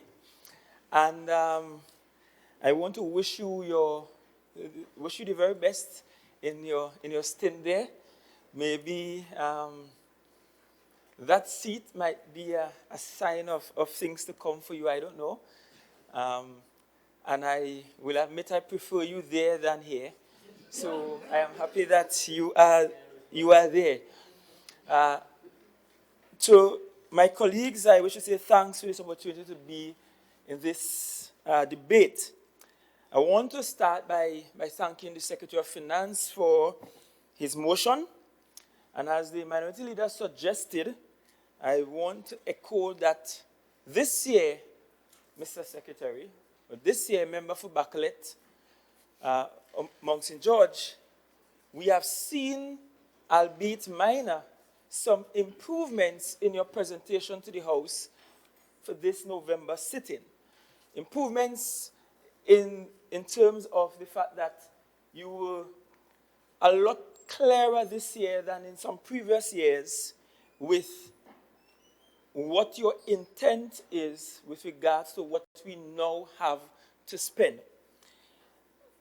Notwithstanding that, I am still disappointed that the policy is still to not do a new budget after getting the budgetary allocations from Trinidad. Because I hold firm to the belief that if at the beginning of the year the family decided that we will budget $100 for expenditure, and when we cross over into the year, we recognize whether it is a loan was denied or someone lost their job, that the income will now be $20, I believe the family must sit and rebudget in a quantitative way as opposed to a qualitative attempt to just describe some of the policies that we will consider as priority now. And what doing that does is that we can actually look at hardcore figures and know with some measure of certainty these are the numbers we have placed to these projects. And so it's even easier to assess in the following year exactly how well we did on these projects, given what we are now saying we intend to spend on these projects. I remember one of the motions we brought to this House was a motion that said that those opposite should bring a new budget to the House. And I remember clearly the ringing contribution for the member for Color Hall, Scarborough Color Hall, when she said, we're already doing that. See you in November. And every November since, we have never had the kind of budgetary expectations or rebudgeting that we desire. I also want to address early up a statement by the representative for Bethel Mount Irvin, who spoke about the Secretary of Finance having a dream and a vision, and saying, we should support that dream and that vision, even if that dream and vision is lofty. He was inferring that even if your process or your mechanisms for acquiring that dream and vision remains the same and the outcomes are always the same, we should support that dream and vision. And I want to remind the member and remind this House that a definition for insanity is really doing the same thing over and over again and expecting a different result. Now, I do not think that those opposite, and in particular, the Secretary of Finance, whenever he comes here in June and presents a budget, that he really expects the figures or the budgetary allocation that he projects. I don't think that's a case of expectation. And so I will not even attempt to insinuate insanity on the goodly member. But it may be something even more sinister than that. It may be a pure case of mamagism. Give a big, lofty budget, call out big, lofty figures, and hopefully people's expectations will rise and be pegged to those that you place in the budget in June, knowing fully well that by the time we get to October, that dream is punctured, it's deflated, and then we stand and say that we are disappointed. In fact, I wish to say to everybody in this house, including those on my side, that at this point we should not be disappointed with what we get from Trinidad, because that has become the expected reality for us. And so, the minority leader was right again in raising as an issue of concern that if we expect to not get what we ask for from the national budget, then we have to present to Tobagonians a real plan for revenue generation that is much larger and much more significant than we have mooted today and in the past.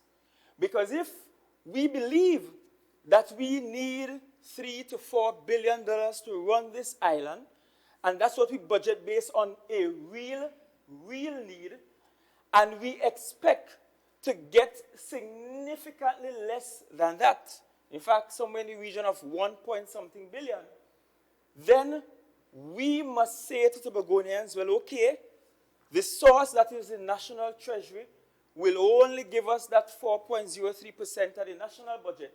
And so these are the real ways we are going to, in a very gargantuan way, in an exponential way, improve or increase our revenue.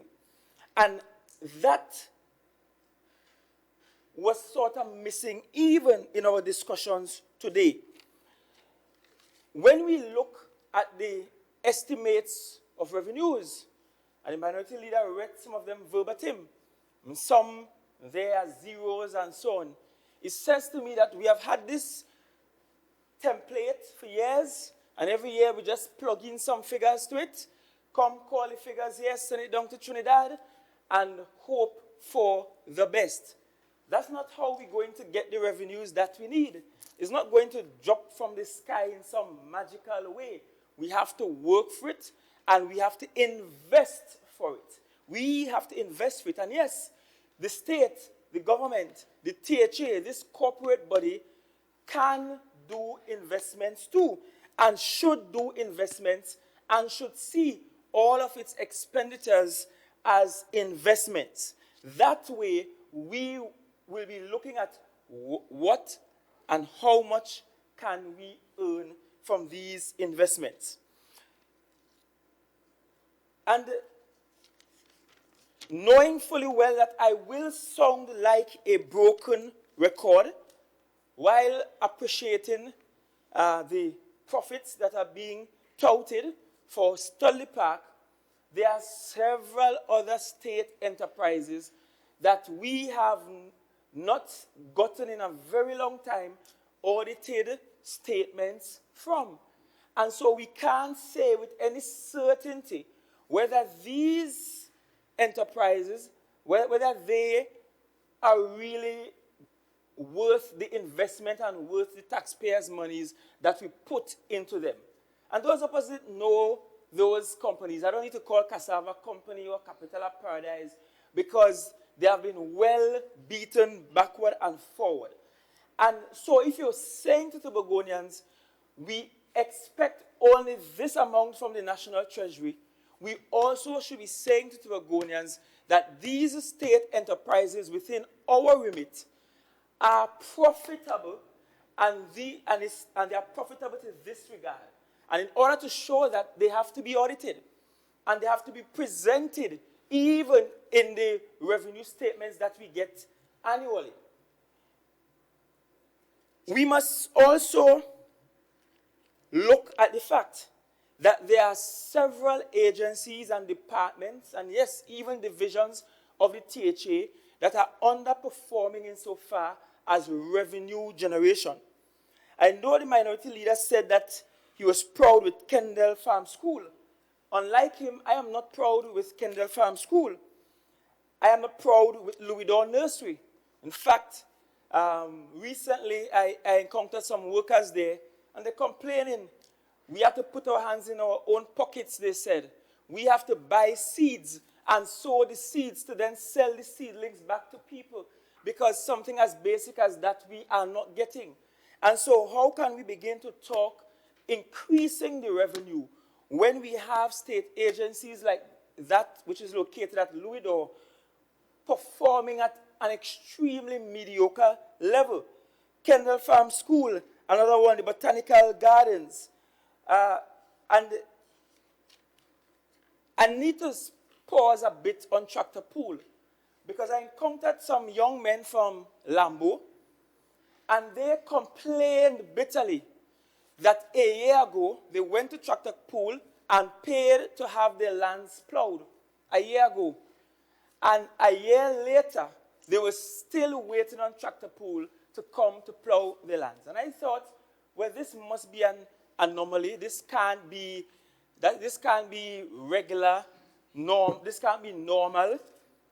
And to my surprise, it seemed quite normal. And in talking to some other farmers, I said, well, that is normal. Sometimes you have to wait, you have to beg, you have to go down with your receipts, you have to push, you have to know somebody to get your land plowed. And how could we be talking food security and an agency of the state like Tractor Pool that is supposed to be performing at optimum is performing poorly? The Secretary for Finance spoke to the issue of recurrent expenditure and decreasing recurrent expenditure. And I thought that after the speakers that followed, we would have much more clearly who or what will be cut to facilitate recurrent expenditure. All we heard is that we are not firing anybody. That's all we heard. But that does not answer the question of who or what will be cut to ensure that the recurrent expenditure will go down. Unless, of course, the secretary is willing to put his head on a block, and I will advise him not to because it will chop off clean, to put his head on a block that our revenues will increase so significantly that the balance between recurrent expenditure and capital development will tip to the other side. So the question of who or what will be cut must be answered. We also must note that if we are looking to cut recurrent expenditure and also looking to borrow at the same time, we have to ask ourselves, how do we reconcile the debt that we will now incur from borrowing with our recurrent expenditure budget? We have to reconcile them because we're going to borrow. The monies that we pay to the bank for mortgage or for car loans, those are counted as our recurrent expenditure. Similarly, if we borrow, we have to pay back and pay back over time. And that will now add to our recurrent expenditure budget. So how do we plan to reconcile them? Because one of the ways in which you reduce recurrent expenditure is to limit your debt. And if we are looking to incur more debt, then it is an important question of how we are going to reconcile the both.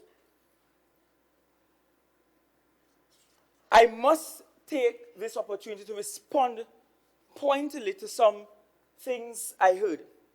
The Secretary with responsibility for education, also the Chief Secretary and member for Blackrock Wim Spring Garden, spoke to the issue of education. In fact, he mocked the minority leader's question about how much education will contribute to the recurrent expenditure. Now, I thought that given the kind of gentleman that he is, and one who have a penchant for multisyllabic words and fancy and complex sentences, that he would have at least countered by telling us, well, THTI, which is part of education, will now be earning a profit of X amount, or is projected to earn a profit. That's education as business. He spoke to one initiative where students had to pay. A question that should be asked is, should we have more of these initiatives where students will have to pay outside of the public school system. We heard about the figure for the University of Tobago. But when you are making plans for a project, you're not just budgeting how much you plan to spend on the budget, but you are also looking at how much you think reasonably, given current trends, you will earn from these projects. Therefore, education, I wish to say to the goodly member, can be an investment tool. And it is an investment tool.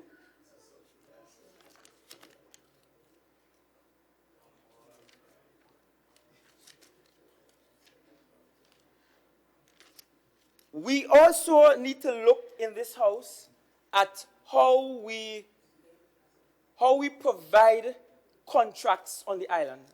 When I say contracts, I'm talking about contracts to companies. And one of the ways in which we can reduce our expenditure is to look favorably rather, at companies who have a strong social and corporate responsibility. What do I mean by that?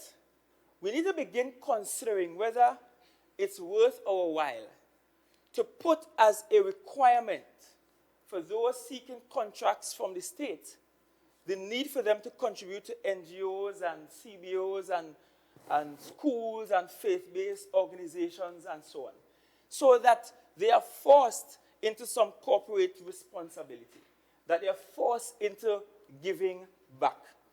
That way, we could even decrease the burden on the state that some of these NGOs and CBOs and schools and so on would place on the THA from time to time in their requests for funding for various projects. We also need to look at either winning some of our events or seeking bigger or larger sponsorships for some of our events. It's about time we consider winning some of our events, like even the Jazz Festival, to the private sector. And if the festival is extremely profitable, then I don't think the private sector will have a problem profiting from it. So we need to consider winning some of these projects so that we are not faced with a bill all the time. The member for Lambo Signal Hill spoke to the issue of volunteerism and how that can help in reducing expenditure and reducing cost, especially in his area. And I concur. Volunteerism and contribution, he gave the whole debate with Dwight York and so on, can go a long way in reducing our spend. And I have said in this house before that I believe that young people who are the benefactors of grant funding for their education from the state must be forced to give back. So if there are young people getting financial assistance from the state, let them do some serious volunteering, which will reduce the need to hire employees to work with some of those community groups and sports groups. Some of these young people are extremely talented.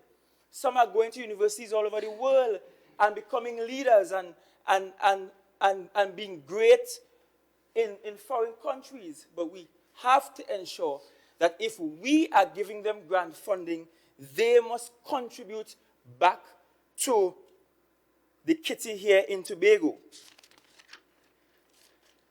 With regards to tourism, and a lot was said about tourism, and I want to start with the slogan, Beyond Ordinary.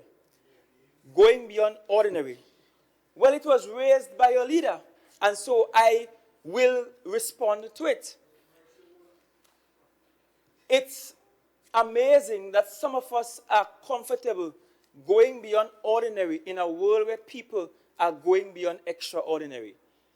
It's amazing that the kind of mediocrity that some of us will settle for. And I wish to place on the Hansard the words of an email referenced by the member for Blackrock Wim Spring Garden. In fact, the email wasn't to any minister, but the email came from the Anguilla Tourism Board. And this email, I sent an email to the board when the entire brouhaha came up about who got the slogan first and whether or not we did sufficient market research before coming up with the slogan or the campaign rather. And in the email response, and the response comes from Mrs. Shelley-Ann Rogers-Webster, the Manager of Corporate Affairs with the ATB. She says, Anguilla did extensive research on the Beyond Extraordinary campaign in 2017, prior to presenting the concept in our annual marketing meetings in August of 2017, prior to Hurricane Irma. Anguilla has used the Beyond Extraordinary campaign publicly in just some of the following places since that presentation: New York Times Travel Show, January 2018, New York Times Travel Show print ad, January 2018, CHTA Marketplace Show, banners, January 2018, Anguilla Official Tourism Brochure, North America, January 2018, Anguilla Official Tourism Brochure, United Kingdom, January 2018, Anguilla Official Tourism Brochure, Italy, January 2018. And I could read a list of other activities in just January of 2018 by the said tourism board, including in Canada. And she continues, several years of work have gone into developing the Beyond Extraordinary campaign and materials. While numerous elements have been released publicly in Anguilla since 2017, bearing the Beyond Extraordinary campaign language, including videos and print materials, a full-scale launch of the event wasn't held until January 2018. So in other words, for those who want to raise it again, this, to me, provided the clarity about who got it first, because there was a whole debate about who got it first, who got it from who, and this provided clarity in that regard. The member spoke about there being an increase in tourist arrivals by 10%. I wish to ask that someone on the opposite side, maybe in closing, the Secretary of Finance will do this, to disaggregate how much of that 10% is on account of Sunwing arrivals, and to also say, if the research is done, what is the spend of the passengers on Sunwing outside of what is formerly known as Turtle Beach. So in other words, we want to know what percentage of that 10% increase is accounted for by Sunwing, because that's the only way you will get to see what kind of impact the 10% increase is having. And I find it hard to reconcile the fact that we are saying we have 10% increase, and many of our tourism practitioners are still complaining.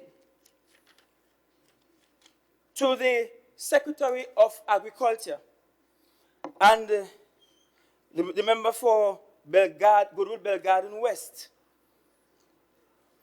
I wish to ask one question that I would like for you to answer. And I hear your argument about developing roads in places where people are not now living. And I think it is a reasonable argument. And I agree with you. Many Tobagonians have lands in areas that they can't access and should rightfully be building houses in those areas as opposed to trying to get a house from the government. And then when you hear from the line secretary, you realize how difficult it is to get a house from the state. But the question I have for you is this: do you stand to benefit directly from any access road built in James Street, Goodwood, where at present no one is farming? I repeat the question. Do you stand to benefit directly from any access road built in James Street, Goodwood, where at present no one is farming? Simple question, and I think the member will be capable of answering that question. The member also spoke to remodeling the Delaford fishing facility. That facility was hardly used, if used at all. And we already at the stage of remodeling when the facility wasn't even utilized to its fullest potential. I go down there and everybody outside still cleaning the fish. And so one of the questions you need to ask in trying to cut back cost is whether the fishermen really want the facility or not. Because you could spend money remodeling it and they're still outside cutting up the fish. And the facility will again require remodeling a few years from now and be underutilized or not used at all. Meanwhile, we have a few fishermen in Speyside with a fishing facility that's falling in on itself. And so we have to begin to weigh the opportunity cost of these things. In our policy directives from the Executive Council, we also have to look at the issue of food security. And yes, I hear the projects that you have, but we have to begin to say more than it is on a rise. Saying it is on a rise is not a scientific description of us getting towards food security. If we're talking food security, we have to begin to look at numbers and look at whether we are seeing a decline in the amount of food being imported on the island versus what we grow and eat here on the island. And that requires scientific research. So just saying it is on the rise is not a quantifiable, it's not a scientific assessment of where we're at in terms of food security. I wish to say to this House, in closing, that we could have the fanciest of policies, and it could mean nothing to those on the ground who are to be impacted most by what we do. And so for everything we do, we have to keep asking, is the impact as impactful as we would like it to be? Are the people being reached as we would like them to be reached? I wish to say that in many ways we talk in fancy language here, but people don't feel in a real way the impact of that which we speak. I got sometime this morning a draft medium-term plan, and I wish to know from the Secretary when we will move from a draft stage to the final stage, the releasing of that plan, because the CDP ended quite 2017. And if, as a THA, we were doing our jobs well, and I'm now including myself, in fact, perhaps the onus should be on those who were there before us. If we were doing our jobs well, then the CDP or the Comprehensive Economic Development Plan wouldn't have expired in 2017 without us having already started on a new one and being almost ready to roll out one. Because with these plans, you are annually going through and doing the assessment of how the plan is working, and you're looking at ways of tweaking, looking at things to be added, and that should have happened prior to 2017. We are now in 2019, and we are yet to roll out a new strategic framework for the island. And that strategic framework is what's going to guide us all in a more coherent manner. That strategic framework will be what will help the private sector understand where we want to go with governance, understand what our goals and objectives are year by year, what are the major projects and the minor projects that we hope to accomplish within the period. But we're already at 2019, approaching the third year, and we are not yet there with a new plan. The speaking time of the member have expired.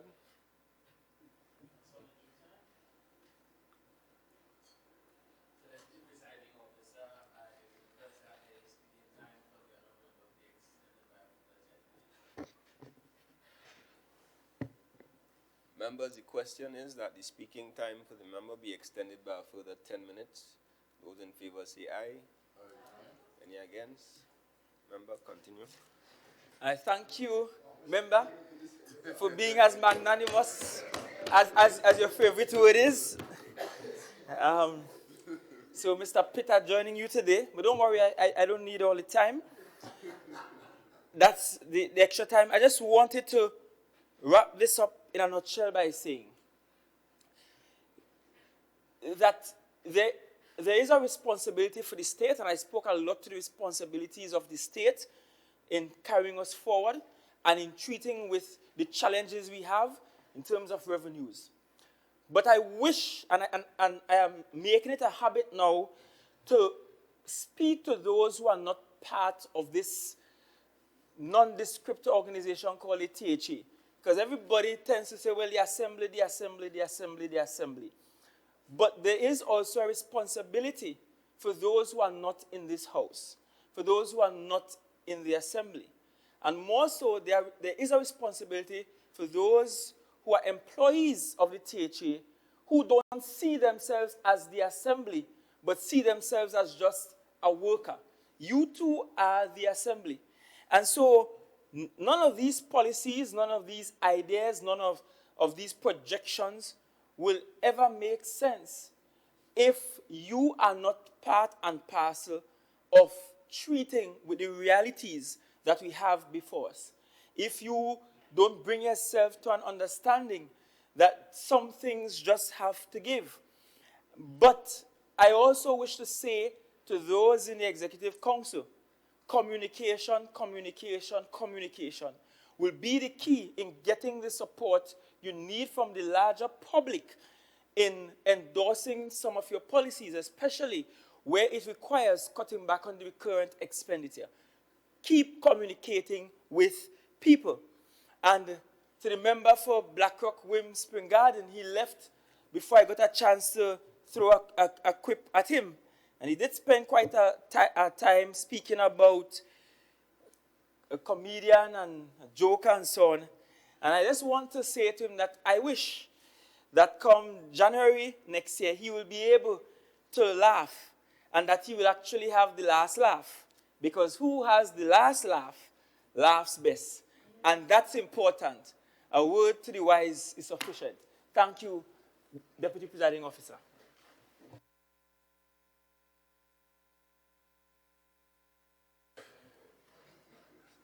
Secretary of Infrastructure, Quarries and the Environment.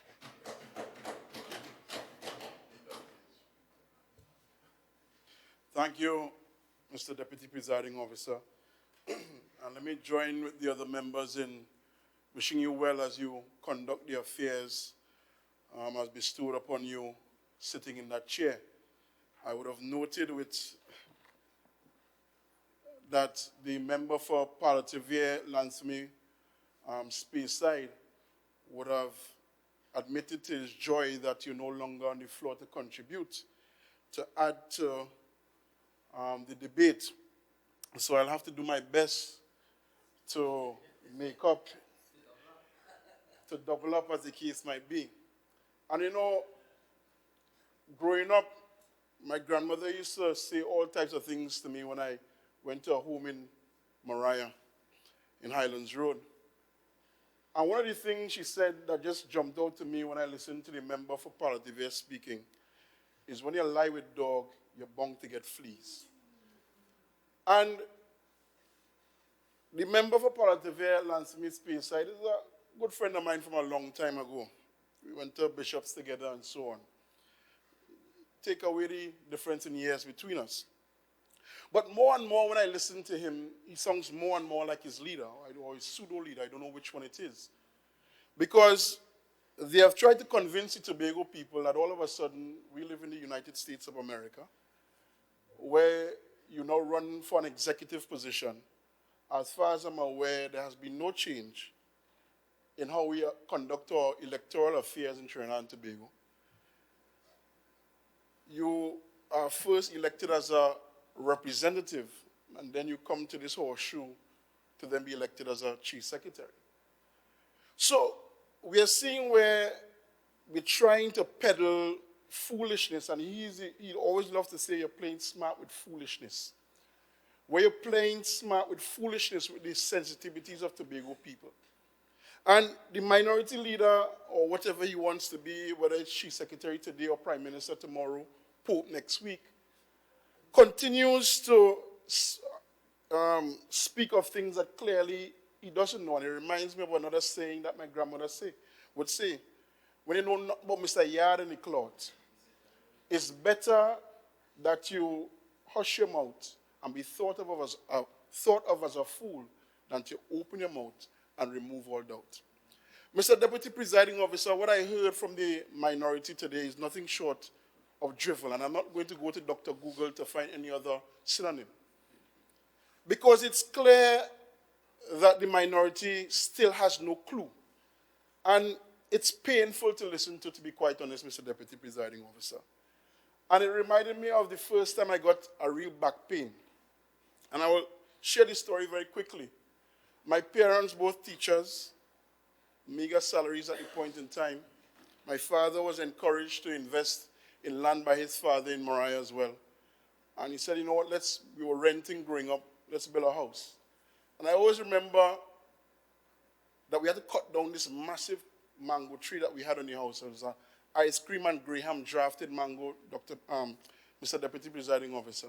And my brother and I were most upset by it. And there were grand plans for what the house would look like, Mr. Deputy Presiding Officer. And my mother wanted a tub, and she wanted all sorts of things for this house, this dream house. This was going to be their house, and they were working towards it. But Mr. Deputy Presiding Officer, with time, we realized that we could not afford all the things that we wanted at the same time. As a matter of fact, there got to be the time when we could not even pay, because the road to the house wasn't paved or anything like that. We had to lift the blocks up to the construction site. And that's when I got my first back pain. I spent an entire weekend lifting blocks, and I was young and strong, I thought, so I started taking shortcuts and lifting more and more blocks at the same time. So it started off with 2 foundation blocks to 4 foundation blocks, and I was going. And by Monday morning, I was in school, and I couldn't sit at my desk. I had to stand up. Pain. But that pain was for a reason. That pain was because I believed in my parents' dream. That pain, Mr. Deputy Presiding Officer, was because we recognized that we could not afford everything at the same time, but we had to put first things first. We had to make sacrifices, but we were going to get it done. To this day, the dream house is not complete, but it's getting there bit by bit. And I put that in the context, Mr. Presiding Officer, Deputy Presiding Officer, of what we're doing here in Tobago.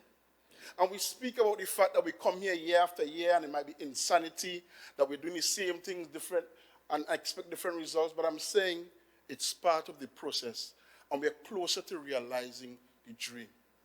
The reality is, Mr. Deputy Presiding Officer, by law, we are mandated by the Tobago House of Assembly Act of 1996 to come before this assembly and present our draft estimates by the end of the third quarter, the end of June. It's the same process that goes on in every single ministry throughout Trinidad and Tobago, every single municipality or the corporations and so on. Everyone has to present the draft estimates to the Ministry of Finance so that a budget can then be created. It's part of the process. And there is not a single entity in Trinidad and Tobago, whether at the local government or the ministry level, that can say that every single thing that they wanted, that they dreamed that they could achieve or that they submitted, they were able to get out of the budget. It's a fact. But it's part of the process. And it's part of a process that we recognize that we continue to grow and we have a right to dream. Is it wrong? Was it wrong of my parents to think that they could have their dream home and work towards that? So by that same measure, is it wrong for the members of this assembly, of this executive council to say that we have a dream for where we want to take Tobago? That we want to build Tobago block by block, community by community. That we want to empower Tobagonians. That we want Tobagonians to aspire to a higher level of achievement. That we want Tobagonians, and we dream that Tobagonians can be the masters of their own destiny. Is it wrong for us to do that? The minority is telling us yes. We should not do that. As a matter of fact, the minority is telling us, and again, Mr. Deputy Presiding Officer, I'm wondering if they understand what governance is about and governments are about. They are saying that we should look at everything that we do as an investment. Of course we do. We are investing in our future. When we spend money in the division of education, we are investing in the future of our children. Since Dr. Eric Williams, the father of our nation, said it, the future of our nation is in the backpacks of our school children. We believe in that in the PNM. We have invested in education at every single level to get to where we are. And that's why the minority member, the member for Parliament is where he is today. He benefited from good PNM policy. He is living the PNM dream in a black jersey. He is doing exactly what we wanted. He was educated in PNM schools. He was given PNM funding to pursue his tertiary education, and he came out, and he's now contributing to society. His choices may be questioned, but that's up to him. He has to give account to that. But the reality is we have a dream, Mr. Deputy Presiding Officer, that we continue to invest in. The reality is a government is not about making profit. Governments generate revenue through taxation, whether it's corporate taxes, income taxes. They collect royalties. They collect funding from licenses and so on. So when we look at and we talk about why this division not making money and why that division not making money, we have the wrong thought already. We now have a situation where nationally the agriculture is a tax-free industry. Why is that? We want to encourage more persons to grow food. It's not because we want the division of agriculture to make money off a tractor pool. That is nonsense. Tractor pool is a subsidized service meant to facilitate, which is the role of government, to facilitate farmers growing their crops. We are here to facilitate. There's not a time, Mr. Deputy Presiding Officer, when we build a sidewalk or pave a road, when we wonder, oh, how much money are we going to make off of this road? Should we charge the children for walking on this sidewalk to see if we get a return on the investment? That is not how we do it. The same thing goes for the Tobago Jazz Experience. When it was first held, back in 2005 it is, Secretary Jack, at that point in time, there was not a single marquee tent in Tobago. There was not a generator in Tobago. There were no stages in Tobago. None of those things existed in Tobago, not tower lights, nothing like that. Now you go around Tobago and there are multiple suppliers of all of these services. Why? Because through the Tobago Jazz Festival, the Tobago Jazz Experience, people were able to realize, hold on, this is viable business. We can take the event industry to a higher level. There are many other spin-offs to it. So it meant that the investment in Tobago Jazz, the multiplier effect, because when we give money to the tent supplier, he has to go and buy groceries. He has to get supplies for his child in school. And so the money keeps multiplying and multiplying. And I'll leave it up to Secretary Jack, the professional in that area, to speak about the multiplier effect of things that the Tobago Jazz Experience. So when we start talking about what money we make from our investment, it means that we still don't have a clue. We still don't have a clue. And the fact is that we're talking about what is Tobago generating in terms of revenue, but Tobago's is part of the country, Trinidad and Tobago. And we are not yet a sovereign nation, and that's not the plan of Tobagonians. We are a sovereign nation. That's the PDP's plan, to make Tobago an independent state. That's not what we want. But we recognize that in terms of the royalties from extracting oil and gas, we don't collect it in Tobago. We don't collect some of the taxes in Tobago as well. We don't collect some of the license fee, even for extraction of the royalty from the Study Park quarry that is paid in Trinidad. Those royalties are paid to the Ministry of Energy. We don't have full control of these things as yet. So don't come to us as if you don't understand what is happening through the Tobago House of Assembly Act and pretend like you're speaking on behalf of Tobagonians when all you're trying to do is confuse them with more nonsense. When you lie with dog, you're bound to get fleas. Tobagonians, beware. Do not lie with the PDP. We don't want a flea infestation in Tobago. Mr. Deputy Presiding Officer, the reality is, yes, we come here in June and we present an idea, a dream of what we want to get done. Yes, we come here in June and we lay out what are the plans that if we get this funding we can achieve. But the reality is, having received our allocation in September, we are the ones who choose. Nobody put a gun to our heads. We chose to come back to the people of Tobago and say, hey, you know what? We asked for X, we received Y, and this is what we're going to do. And the first thing that we did, Mr. Deputy Presiding Officer, and the Chief Secretary would have said it on time and time again, we're going to maintain employment levels. And I want to give a story, Mr. Deputy Presiding Officer, excuse me, of what happened in the last fiscal year in the development program in the Division of Infrastructure. The reality is, we were doing a lot of work in the division to streamline things, to cut our costs, to make sure that we could deliver quality works for the people of Tobago. What we recognize is that by December last year, our funding as it regards the internal development program, the funding according to the parliamentary allocation would have been exhausted by December of 2018. When we came to that realization, I sat with my team and I drilled them, and they would say that I'm a hard taskmaster. I drilled them and I drilled them again. What can we do? How can we get this done? At the time, we had almost 1,000 employees. So the first thing we did, we signed the permanent list and we got some people from development over into the maintenance of roads and buildings to support people like the member for Palativia's father in Speyside on the road. The other thing that we did, we said, okay, now that we brought the numbers down to just over 500, we still saw that there was going to be a deficit.